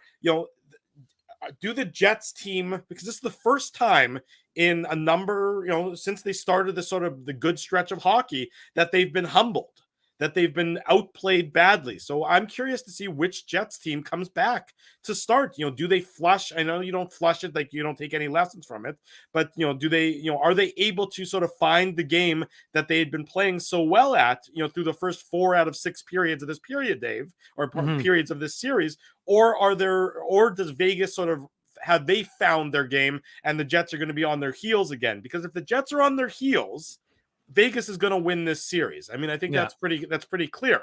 So it's, how do the Jets sort of regain that form and recapture the level that they've been playing at after the disappointment of periods 2 and 3 on Thursday night? Okay, well, 2 things. First, I'll get into my answer in 1 second. I can confirm there will be a flyover. I just confirmed it. No big deal. So I've got it confirmed. The Canadian Forces actually just contacted Dave, and he got that from the commander-in-chief. But I did get a confirmation from someone who works for the organization. It's awesome, by the way. If nobody's ever experienced that, I mean, I think a lot of people in the chat or watching or listening on the podcast have experienced that. But it's a pretty awesome thing. Like, what better way to pump up the fans, right, Dave? There you go. So just in case anybody's wondering, there will be a flyover. So get there early and you can experience it yourself. And then, of course, get down into the lower bowl. And if you've got a ticket, because it's going to be a pumped up crowd, and it'll be a lot of excitement. I'll be watching at home, Dave. So it's just going to be me actually throwing a paper plane at Ruben. That's what we're going to be doing. Yeah. All right. Well, there you go. No, but I mean, I think the true test, Drew, and we'll see it, is the energy level. I think that's going to be what is going to be the big indication for me. And I don't think it'll be a situation similar to game 2 where the energy level was really good in the first and then it fell off a little bit in the second and third. I think that we'll be able to know fairly consistently whether this team is going to have it. And again, whether it doesn't matter who scores first, you just want to be able to see, will they have that jump in their step? Will they have that? And you're right. I think the crowd is going to provide a huge boost, both those inside and out. I mean, I've been doing a lot of media availabilities with the Moose guys who are in town this week, and you can hear the excitement. I've asked all of them, and all these guys are talking about how they want to go down. They want to experience. They obviously want fans to show up next Friday for the game 1 of the Moose playoff series against Milwaukee and have a whiteout there. But you can sense that these guys want to experience the whiteout. They want to be able to see what it's all about because, of course, there were no playoffs. Some of these guys weren't here last year. And so they want to be able to experience what this is going to be like when the city turns crazy. And so the reality is that I think there's a lot of excitement, and I think that the players will be able to build on this crowd. Every crowd is great. I mean, if you watch the playoffs, the playoffs have been fantastic. The crowd, I mean, that Islanders, like I said, you don't have to be a fan of the Islanders to be like pumped up by how excited that crowd was when they scored 4 goals in 2 minutes and 18 seconds. I mean, you could feel it through the television, how pumped up that fan base was. And I think that this fan base is just looking for an excuse to go crazy, to explode, right, Ezzy? So I think that if the Jets can give them that with that, remember, they were doing that in a hostile crowd, and they were removing the Vegas fans really from the game. Vegas fans weren't into that game, if you think about it, really until the second period. Can I just also mention from that Islanders how poetic it is that Scott Mayfield scored the 4th goal? It wasn't the winning goal, but considering that he was high-sticked before Jesper Fast scored. Yeah. I just thought that was awesome. And in addition to the fact that you have like a fourth line grinder like Matt Martin. Yeah. I just wanted to get that in because Dave and I were talking about that earlier. But you love the fact like Anders Lee is a sniper. I mean, you expect, Anders Lee and Brock Nelson and, Bo Horvat, Matt Barzal, those types of guys. But when you get a goal from Matt Martin in the third period, I mean, things are really going well, right, Dave? Yeah. Let me ask you guys this. So, I mean, in the last two periods of game 2, we saw Vegas being able to take it to the Jets. How do the Jets now slow down Vegas? Because we talked about it earlier. That Vegas doesn't have what I would describe as a clear-cut number one line. They have sort of 3 second lines, and then their fourth line is also effective.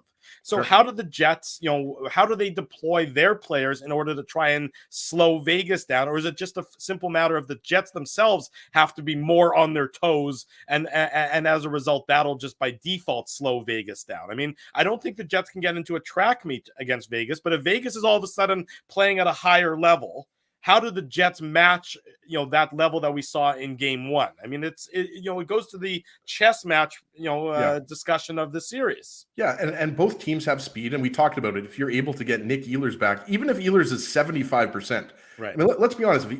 If they have 1% of Ehlers, that would be way faster than I can skate, right? So if you have 75% of Nick Ehlers, he's adding a huge speed dimension to your game, Drew. But we talked about this, and another shout out to our good buddy Kenny Weeb, who wrote about this. Another plug for a Sportsnet.ca article, also available on illegalcurve.com in today's Jets morning papers, which I was reading this morning before the show. But he talked about it, like when you're pressuring the puck, and that's really we've seen a hybrid Jets team this year because you haven't seen that all year. You saw that probably more in the first 30 to 40 games of the season when the Jets had all of those injuries, right? Like when the Jets have an aggressive forecheck and they're pressuring and their gaps and all that cliche stuff that coaches love to talk about, then the Golden Knights can't generate offense. They have to dump the puck in. The Jets transition back up the ice, right? So to me, it's all about possession and not allowing the Golden Knights to generate speed in their own zone and through the neutral zone, right? So you're right, though, Drew. I mean, I don't think either of these teams has a huge advantage when it comes to speed, but when each team is executing their game plan properly, they make the other team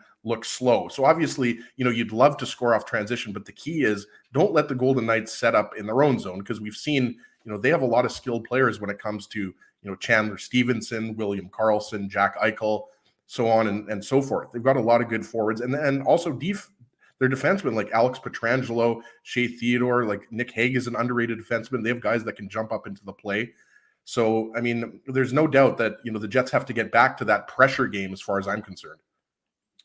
Dave, is there something specific that you want to see the Jets try and do to mitigate Vegas in terms of line matchups or just, sort of trying, if you had to take one Vegas forward out of the game, so to try and neutralize them and then have a cascading impact on how the rest of the team plays, who is that? Is it Mark Stone? Is it Jack Eichel? Who are you trying to sort of get in to prevent from executing?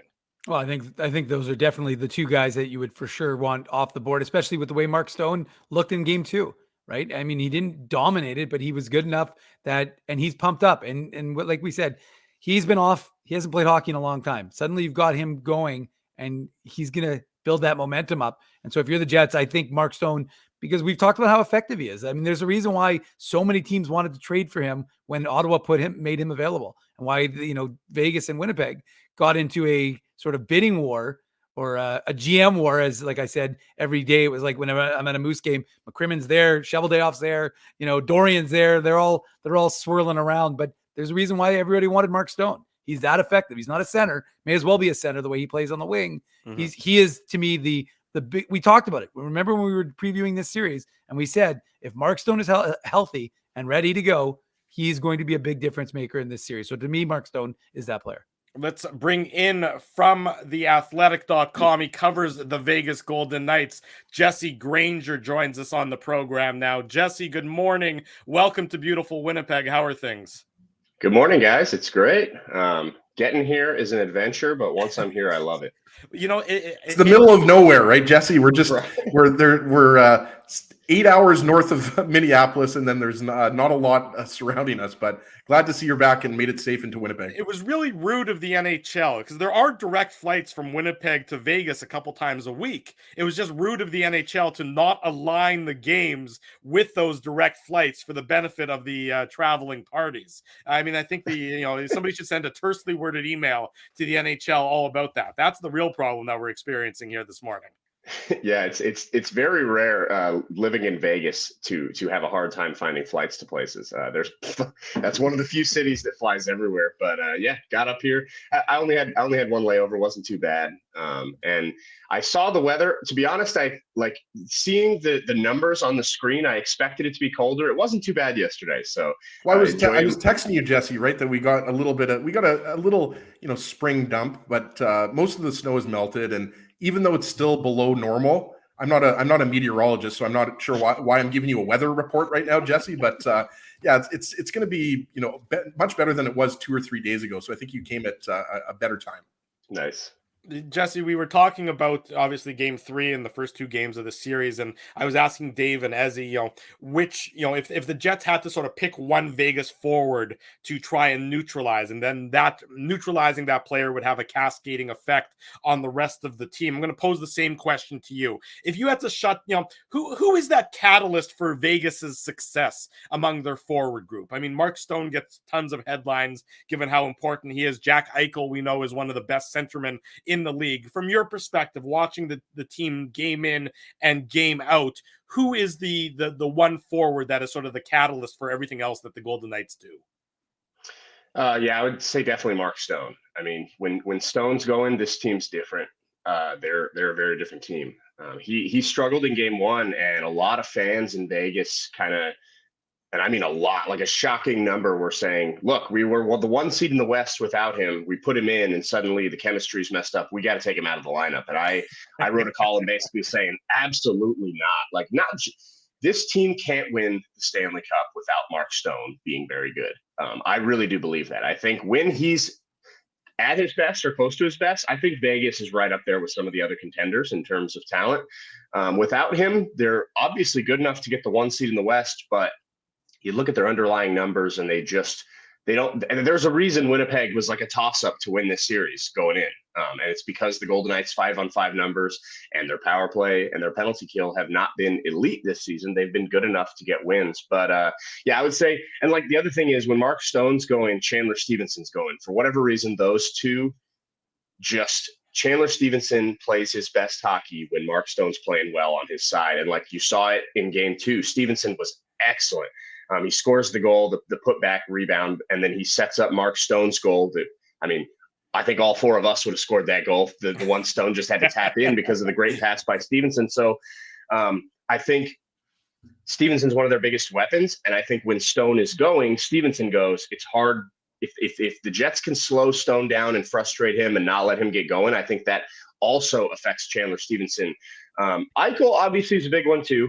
But Eichel has yet to be the guy that we all know he can be in these first 2 games. So it's going to be interesting the way the matchups change up here in Winnipeg. I'm curious to see how Eichel does because he definitely hasn't gotten going in these playoffs yet. I think, if I can address the Chandler Stevenson, Mark Stone thing, it's the Prairie connection, right? You got Chandler from Saskatoon, and then you've got Mark Stone from Winnipeg. So that's why they play so well together. Neighboring provinces. Obviously, I'm joking a little bit, but just have to give Saskatchewan a shout out there. But Jesse, how close do you think the Golden Knights were to possibly starting a different goaltender than Laurent Brossoit? Because I know you wrote about this for The Athletic, but I didn't necessarily think that they would go to Jonathan Quick. And I guess as a part of that question, is Logan Thompson in the picture here? I'm not sure. You would know better than anybody, but I guess what did you think about that decision? It obviously turned out to be the right decision because what was Brossoit's save percentage? Something like .930 in game 2, might have been higher than that. He was really good. Obviously the run support helped, but I guess going back to my original question, how close was Bruce Cassidy to go in with Jonathan Quick? And is Logan Thompson going to be an option, or is he still not in the picture right now for round 1? Yeah, so start off with, I don't think it was even remotely close to going to Jonathan Quick. I don't think he considered it. And to kind of prove that, Jonathan Quick wasn't even the backup in game 2. Aiden Hill was the backup. When everyone's healthy, I think Jonathan Quick's the fourth best goalie on the Golden Knights. I don't think he's in. I love Jonathan Quick. I grew up watching Jonathan Quick be awesome in LA. So I hate saying this, but he's not a very good goalie anymore. He's an elder statesman now, right? Just like Drew. He had a bad season in LA, and then he came to Vegas, and everyone looks at like he won his first 5 games here, but he wasn't even good in those games. If you watch the games and you look at the numbers, he is statistically the worst goalie on this team. So while his veteran presence, and I think it certainly helps a group of goalies that have never played in the playoffs, I think it certainly helps having him with them in practice every day, talking to him in the locker room. I think Quick brings a lot to this team. I don't expect him to play in the playoffs. I think Aiden Hill, you just saw, he was the backup in game 2. He is just getting ready to play. Like, he's been practicing with the team as a full participant for a couple weeks now. He's now ready. I think if they were to go away from Laurent Brossoit, say he struggles in these 2 games up here in Winnipeg, I think it would be Aiden Hill who would get the chance before Jonathan Quick would. And in terms of Logan Thompson, I think he's a bit further out. So he came back and practiced with the team at the same time Aiden Hill did. They were both hurt around the same time, and they both came back. And then Thompson, after a couple days of practice, went back out and hasn't skated with the team for quite some time now. So clearly there was a little bit of a setback there. Maybe he wasn't as close as they thought he was. So he still has not skated with the team.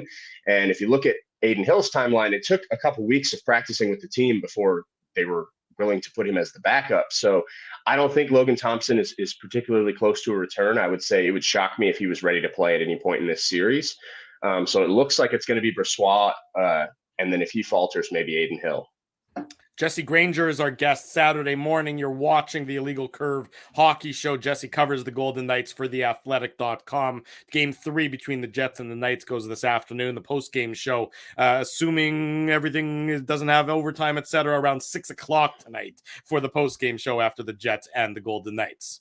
You know, Jesse, it's always easy to focus on the Mark Stones and the Jack Eichels as the big dogs. Who are the other players, the role models, the guys who, like here in Winnipeg, the Adam Lowrys? Who are those guys who are, you know, stepping up for this Vegas team that you're seeing that they've been doing it all season and are continuing into the playoffs? Yeah, I mean, I don't know if William Karlsson falls into that category because he's a pretty damn good player, but I'll start by saying William Karlsson's been the best Golden Knight through 2 games. And he has been absolutely massive, just all over the ice. I mean, in game 2, Cassidy matched he and Riley Smith up with that top Jets line that killed them in game 1, and they neutralized them. I mean, they had some chances, but Karlsson and Smith outscored them 2-0. I think the shots were like 8-2 or something when they were on the ice against them. Now they don't have last change, so it's going to be interesting. I'm very interested to see if today that top line for the Jets can get back to doing what they were doing now that I assume Bonus will probably try to get them away from Karlsson and Smith. So Karlsson, Smith, they've been great. Outside of them, Nick Waugh is a guy who's been very good for this team. He holds on to possession so well, especially under the goal. He hasn't really got going in these first 2 games. We haven't seen him at his best, but I think the Golden Knights certainly need him to be better, especially if Ehlers comes back in the lineup. The Jets are going to get deeper. The Golden Knights bottom 6 is going to need to play better. And then Brett Howden stepped up and played a pretty good game in game 2 also. They bumped him up with Stone and Stevenson, and he made a couple of really nice passes on those goals that Stevenson and Stone ended up scoring. So the Golden Knights have been this way all year. They don't have a 30-goal scorer on the team, which is super rare for a playoff team. They don't have anyone with 70 points.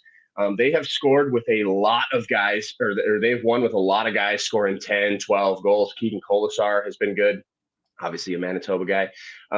There have been a lot of guys pitching in, and I expect that to have to continue if they're going to go far in the playoffs. Yeah, you know, Jesse, we were talking about that earlier on the program about how the Jets, of course, now get last change, and thought that maybe strength against strength, you know, top line against top line might be the way that Rick Bowness wants to go. Tell Dubois, go and you get the Jack Eichel matchup, and then Scheifele and Connor against Marchessault and Barbashev. And of course, it's not exactly against, but that sort of mindset to see strength against strength, because I think from the Jets' perspective, that could maybe open up Connor and Scheifele to have a little bit more room out there, particularly Scheifele, because he has been neutralized so well, especially in game 2, by, as you said, by Smith and Carlson really had their number and were controlling the game, particularly in the latter 2 periods of game 2 on Thursday night.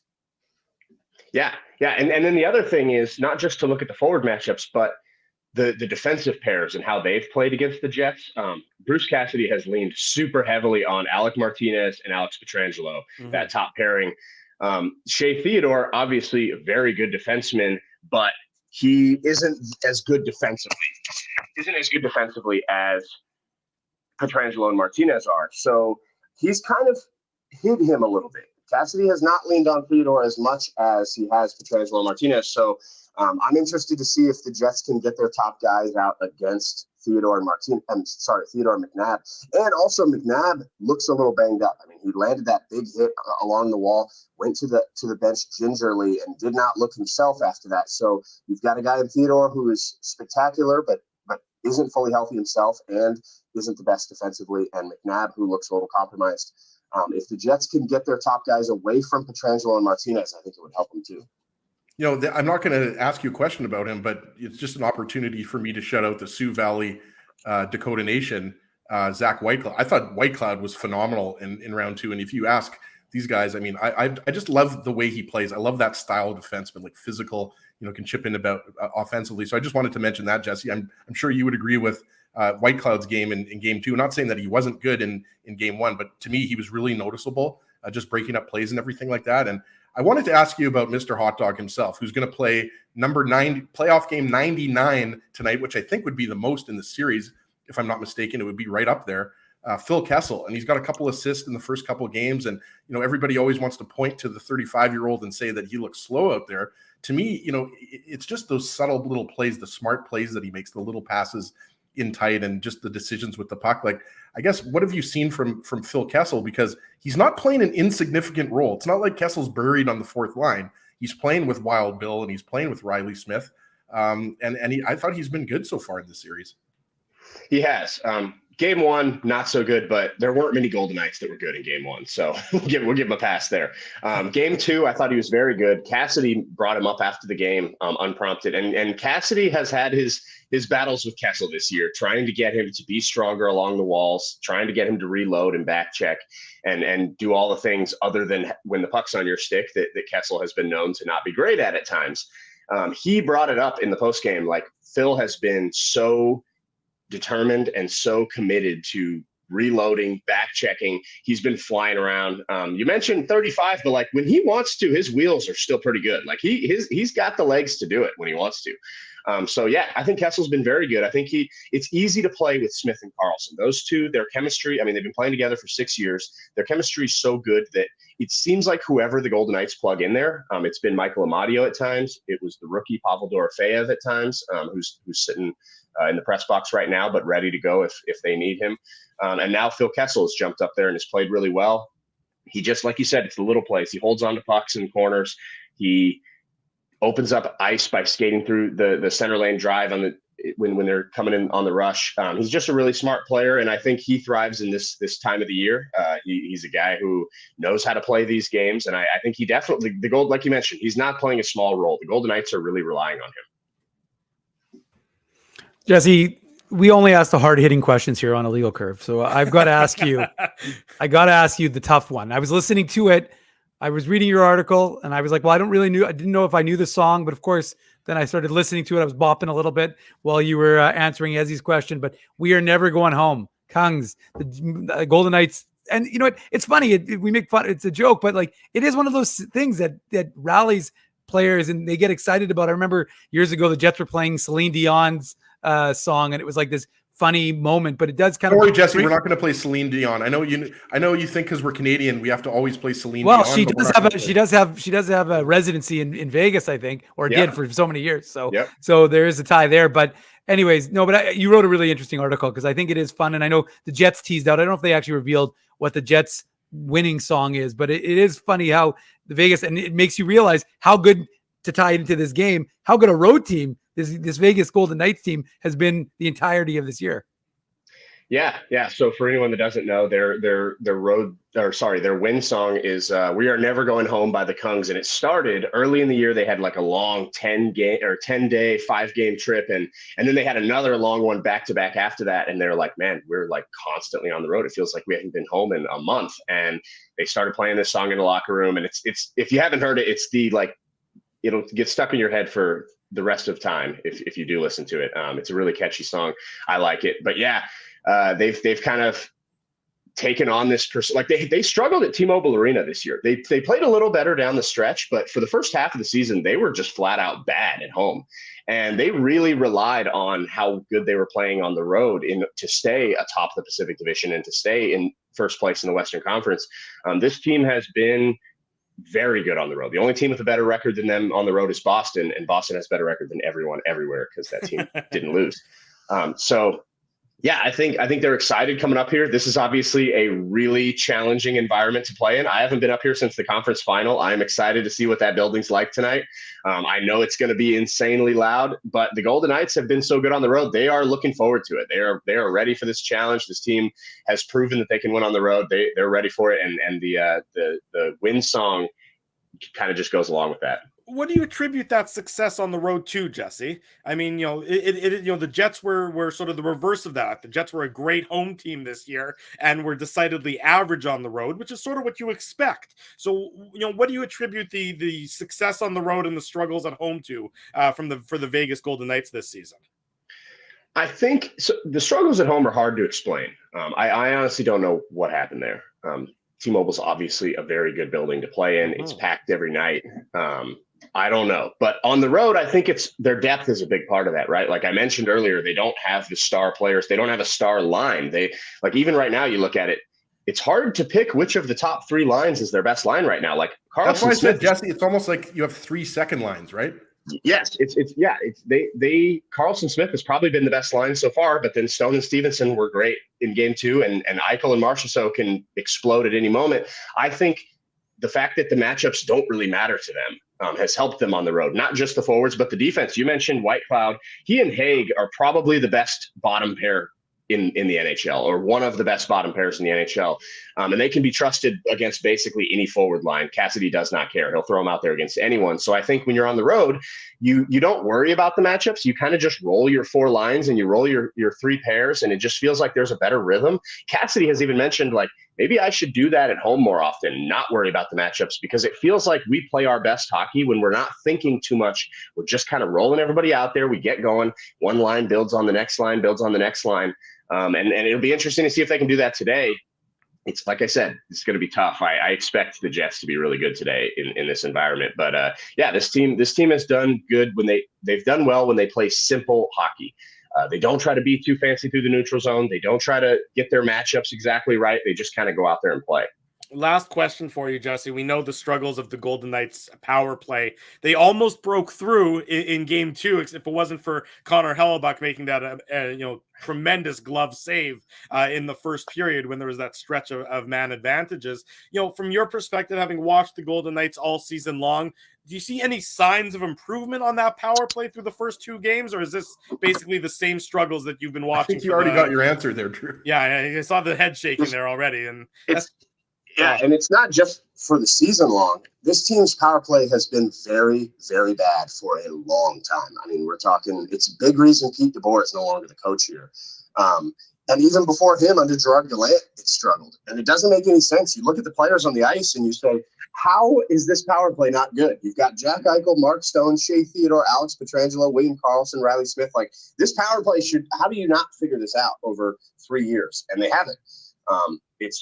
They need to shoot more. These guys, I think, try to look for the perfect pass too often rather than just firing the puck at the net and trying to get a rebound. I think when their power play is at its best, they are just kind of looking for second opportunities rather than looking for that perfect first shot. But I mean, when they brought Cassidy in, the way he talks about the power play, he is brilliant. I mean, the guy is a power play wizard, and he still has not been able to figure out how to get this power play going. Plus, add on to that, the Jets are very good on the penalty kill, right? Mm-hmm. They're excellent at killing penalties. So this is not the team to get right. on the power play against. So if they were to turn this power play around and score a bunch of power play goals in the next few games, I would be surprised. And I think they would be surprised too, because while they have the players, they just haven't been able to figure out that part of the game. What's a little strange is in this series, they've struggled entering the zone, which has not been a problem for them. Like, you look at their power play and it has put up great numbers. They usually get into the zone, no problem. It's just once they have things set up, they don't get the chances that they need to. In the first two games, Winnipeg has done a good job of denying the blue line to them, and they've really struggled to get into the zone. So maybe if they find a way to get into the zone, maybe they can find some holes. I'm not super optimistic that will happen, but yeah, that's been this team's biggest struggle for a very long time, and it's the reason they lost to Montreal in the semifinal 2 years ago in the conference final. They had the weird divisions. They couldn't score against Montreal on the power play, and that ended up being their downfall. So we'll see if they can get it going. At times, it's looked okay. In this series, it hasn't, and it's been a while since that power play has clicked. Jesse, Chandler Stevenson just has to shoot that one-timer 5% harder, and then Connor Hellebuck's glove will be slightly over the line, and then it'll what go a save that was. Oh, it was incredible, followed up by the shot to the helmet. But yeah, before we let you go, I was just going to say, don't be worried about the mob downtown. Just wear white, you'll be fine. Jesse Granger covers the Vegas Golden Knights for theathletic.com. Jesse, enjoy the calm before the storm. It'll be a hell of a scene in downtown Winnipeg. We look forward to reading all about the Vegas perspective after the game on The Athletic. Thanks so much for joining us. Enjoy today. We'll see you at the rink in a few hours. Awesome. Thanks for having me, guys. There he goes, Jesse Granger joining us this morning on the Illegal Curve Hockey Show. Hold on, uno momento. Okay. Or put a temporary Band-Aid on it. Sounds like you're talking about the Tin Man right now from Wizard of the Oz, Dave. Well, I mean, sometimes hockey players Wizard of the Oz, Ezzy. Unfortunately, I already owned it. We already agreed that I did say but Wizard of the Oz. I did request. I'm not disputing it. Okay, Oh, I guys, understand. I said Wizard of the Oz. Thank you. No. I'm on board because I actually confirmed that you didn't say it, but I did have a request from the chat to say I have to play it for you. So just let the Wicked Witch of the West take us into break. That would be yours truly. You're watching the Illegal Curve Hockey Show. We're live on YouTube and all of our social media platforms. Keeping Winnipeg laughing for over 30 years. Rumors, Canada's longest-running comedy club, bringing you the biggest laughs from the best comedians on the planet. Jerry Seinfeld, Chris Rock, Jon Stewart, Dennis Miller, Brad Garrett, the greats, and all the up-and-comers too. When was the last time you laughed out loud? Make it a great night out with friends, or book your office or birthday party. Even a fundraising event at Rumors. Get all the details and dates on upcoming shows at rumorscomedyclub.com. Hi, Ez. A strange question for you. But why are you lying on the ground being crushed by a piano? Well, Drew, I definitely tried to carry this baby grand piano down the stairs by myself, and somehow I failed miserably. Right. Yeah, I'm sorry. That was a silly question on my part. My apologies.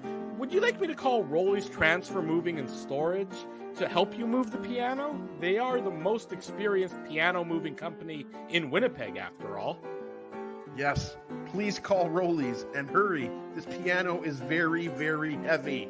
Rolly's Transfer Moving and Storage offers stress-free residential moving services while taking great care of your personal belongings, including your piano. At Rolly's, no job is too big or too small. For more information, visit rollys.com.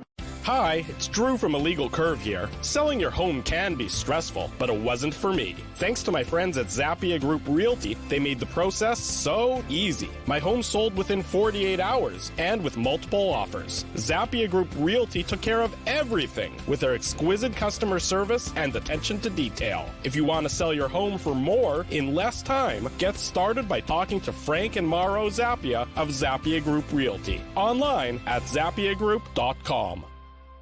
Hey, Drew. Ezzy, whoa, what a smile! Yeah, I got my crowns done at Linden Market Dental Center, and they whitened my teeth. I see. They're so bright that every time I smile, they go, "We have hockey tonight. Do you have a mouth guard to protect those pearly whites?" I sure do.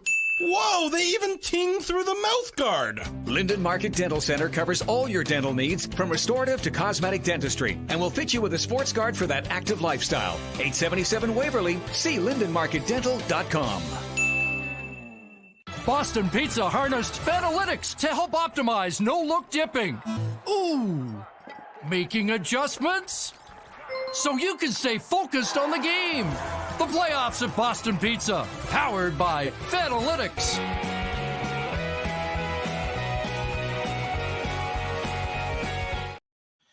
Big thanks to Jesse Granger for joining us. You can read Jesse's work in The Athletic. Big thanks to Jeff Hamilton for joining us. You can read the Hammer's work in the Winnipeg Free Press. It's only guys whose names start with a J on the show today, Drew, except for us.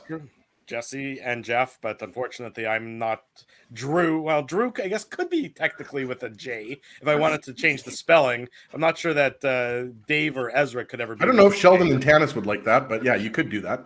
I guess it could. I mean, maybe that, I don't know. Yeah. To be honest, it would probably take them a while to notice if I all of a sudden started changing how I spell my name to all of a sudden JREW. But I don't think I'm going to do that. Are you writing your parents a lot of notes, Drew? Like, what's going on? Like, that's why I'm telling you, they would take them a long time to notice. How often do I ever write my name down? Maybe you'd write them a card. I would. It is, maybe a Mother's Day card. I would probably write a Mother's Day card. Write on napkins. Naomi loves to write lists on napkins, but I don't like it because it's always it's not because you usually wipe your mouth with it. Exactly. I need it when I'm having my ribs, so I like to just write on pieces of foolscap. Well, again, I do have my high quality Mead notebook, as we talked about on the post game show. I don't think they're a sponsor, by the way, Drew. Why? I'm not sure. I mean, somebody get in touch with the local Mead representatives, and we'll see if we can get a wash in notebooks. I was talking to I've been recently talking. I've been talking to the CCM reps. I could see if we could get. I was trying to get him to do an illegal curve stick. Are you talking about my boy Lorne Ralph? No, he's the CCM rep. No, not the one who does for the Jets and the Moose. Oh, okay, well that's who we deal with Hockey Manitoba. But that's good to know. Thank you for that random tangent. This has been a show filled with random tangents. Lots of Jets coverage, and then the most random tangents that we've had in a long, long while. But Drew, when you have a fresh cocaine bear shirt on, you know that the show's going to be a little bit off the rails. Up into my sinus. As Phil has said, this show is consistency and then inconsistency. It's that's the beauty. The rails. Drew's doing rails. I mean, it's all wonderful things right now. That's hilarious. I'd like to point out for the record that I've never done cocaine and I never plan to do cocaine. I'm just sporting the. You've never snorted, right, Drew? Cocaine, hell of a drug. Yeah, I'll take your word for it. I'm drug free. Oh yeah, my word for it. Drew's high on life. That's right. I'm high on life. Drew, as you know, and as I can attest, the Illegal Curve has a very strict drug policy. We do drug testing on a monthly basis to ensure that our analysts and hosts are in tip-top form. By the way, Dave, I didn't want to use my Contigo, so I hope you're okay if I peed in your coffee mug down here because I had nothing else to pee in. Well, as you know, I don't drink coffee, so that's fine. I'm not okay with hearing that. Not at all. I got to tell you, that's really disturbing. The post-game show will be later on this afternoon, maybe this evening, right around 6 o'clock, give or take. It better be no OT tonight, folks. I know. As we've said, it might be a bit of a shorter edition of the post-game show, depending on how everything. Dad's bringing Chinese food over because we have a bit of a time crunch that we're under with this evening. Dave M will be murdered. Dave M will be murdered if it's not a tight window because right. I got my friend's kids. Bat mitzvah. Way to go, Sadie Sector. There you go. Exactly right. So it'll be a very time appropriate post game show. Naomi taught Sadie Sector, by the way. That would make sense. She definitely goes to the school that you're. Shout out Brock Gordon School. Exactly, where your wife used to go as well. There's going to be a couple Ginsburgs joining a couple Mindells there pretty soon, Drew. I forgot to tell you, Ezzy, I'm immediately withdrawing my children from the school as soon as your kids go there. That's just the way it has to be. I'm sorry to hear that. I'm sorry to tell you that. As I got bad news. They can come over for craft dinner or whatever. Tuna salad. As I got bad news for you. If you don't think your kids just flew to Arizona today, you're sadly mistaken. Your kids are completely gone. Let me ask you guys this. I wonder if they're cold being tied up to that tree for so long. Before we wrap up, one difference maker for the Winnipeg Jets tonight. Who does that have to be this afternoon? Scheifele, Pierre-Luc Dubois. I mean, one. It goes back. I said one. 55 then. It's 55. Yeah. Okay. Well, Dave, you say Dubois. I'll say Scheifele then. I mean, no, but honestly though, Drew, Kyle Connor, he hasn't, exactly lit it up. But he's created a lot of offense. We talked about it, 8 shots last game. And obviously he scored a goal in game 1, right? So we know Kyle Connor is already playing at the highest level. Not to say that Scheifele and Dubois aren't, because Dubois was really good in the first game, but obviously Scheifele doesn't have any points. So it's got to be 55. And I think Dave agrees Dubois is right behind Scheifele. Yeah, there's no question. Not literally, by the way. Yeah. Well, sometimes, I mean, in the picture on the illegal curve that I used yesterday, there was one was behind the other. But I do think that you're going to live and die with Connor Hellebuck always, but he is consistent in what he provides you, and I think that those other two guys, Jeff said it best. If you want to be a $10 million man, if you want to be a guy that is generating buzz in the NHL, you don't do it by not showing up in the playoffs. You do it by taking over a series. So that's incumbent on Mark Scheifele and Pierre-Luc Dubois as the guys who want to be regarded as the top players on this Jets team to be the top players on this Jets team. Take the series over. If you don't, well, then we know what's going to happen with this Jets team because they need those guys. And obviously Nikolaj Ehlers could play a big factor, but you don't know at what level you're getting with Nikolaj Ehlers. And that also will be significant. So stay tuned to that. We'll have that update on a little site called illegalcurve.com, my first plug of the day.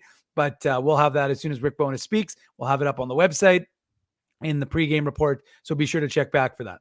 There you go. Check out illegalcurve.com from now until game time, the post-game show after the game, and then, of course, the website again for all additional post-game coverage. Happy wedding anniversary. We haven't even mentioned that yet, Drew. Or sorry, I should say happy the wedding anniversary, Drew and Laura. Thank you very much. Yeah, I think we mentioned it on Thursday night's post-game show, but yes, I hope you guys have a lovely, lovely dinner tonight.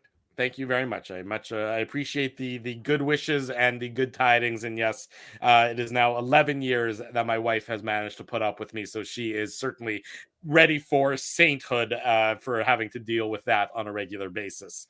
As I mentioned, post-game show later tonight, website updated illegalcurve.com, social media at illegalcurve for all your latest Jets news audio, Ice news audio, Moose news audio, everything along those lines.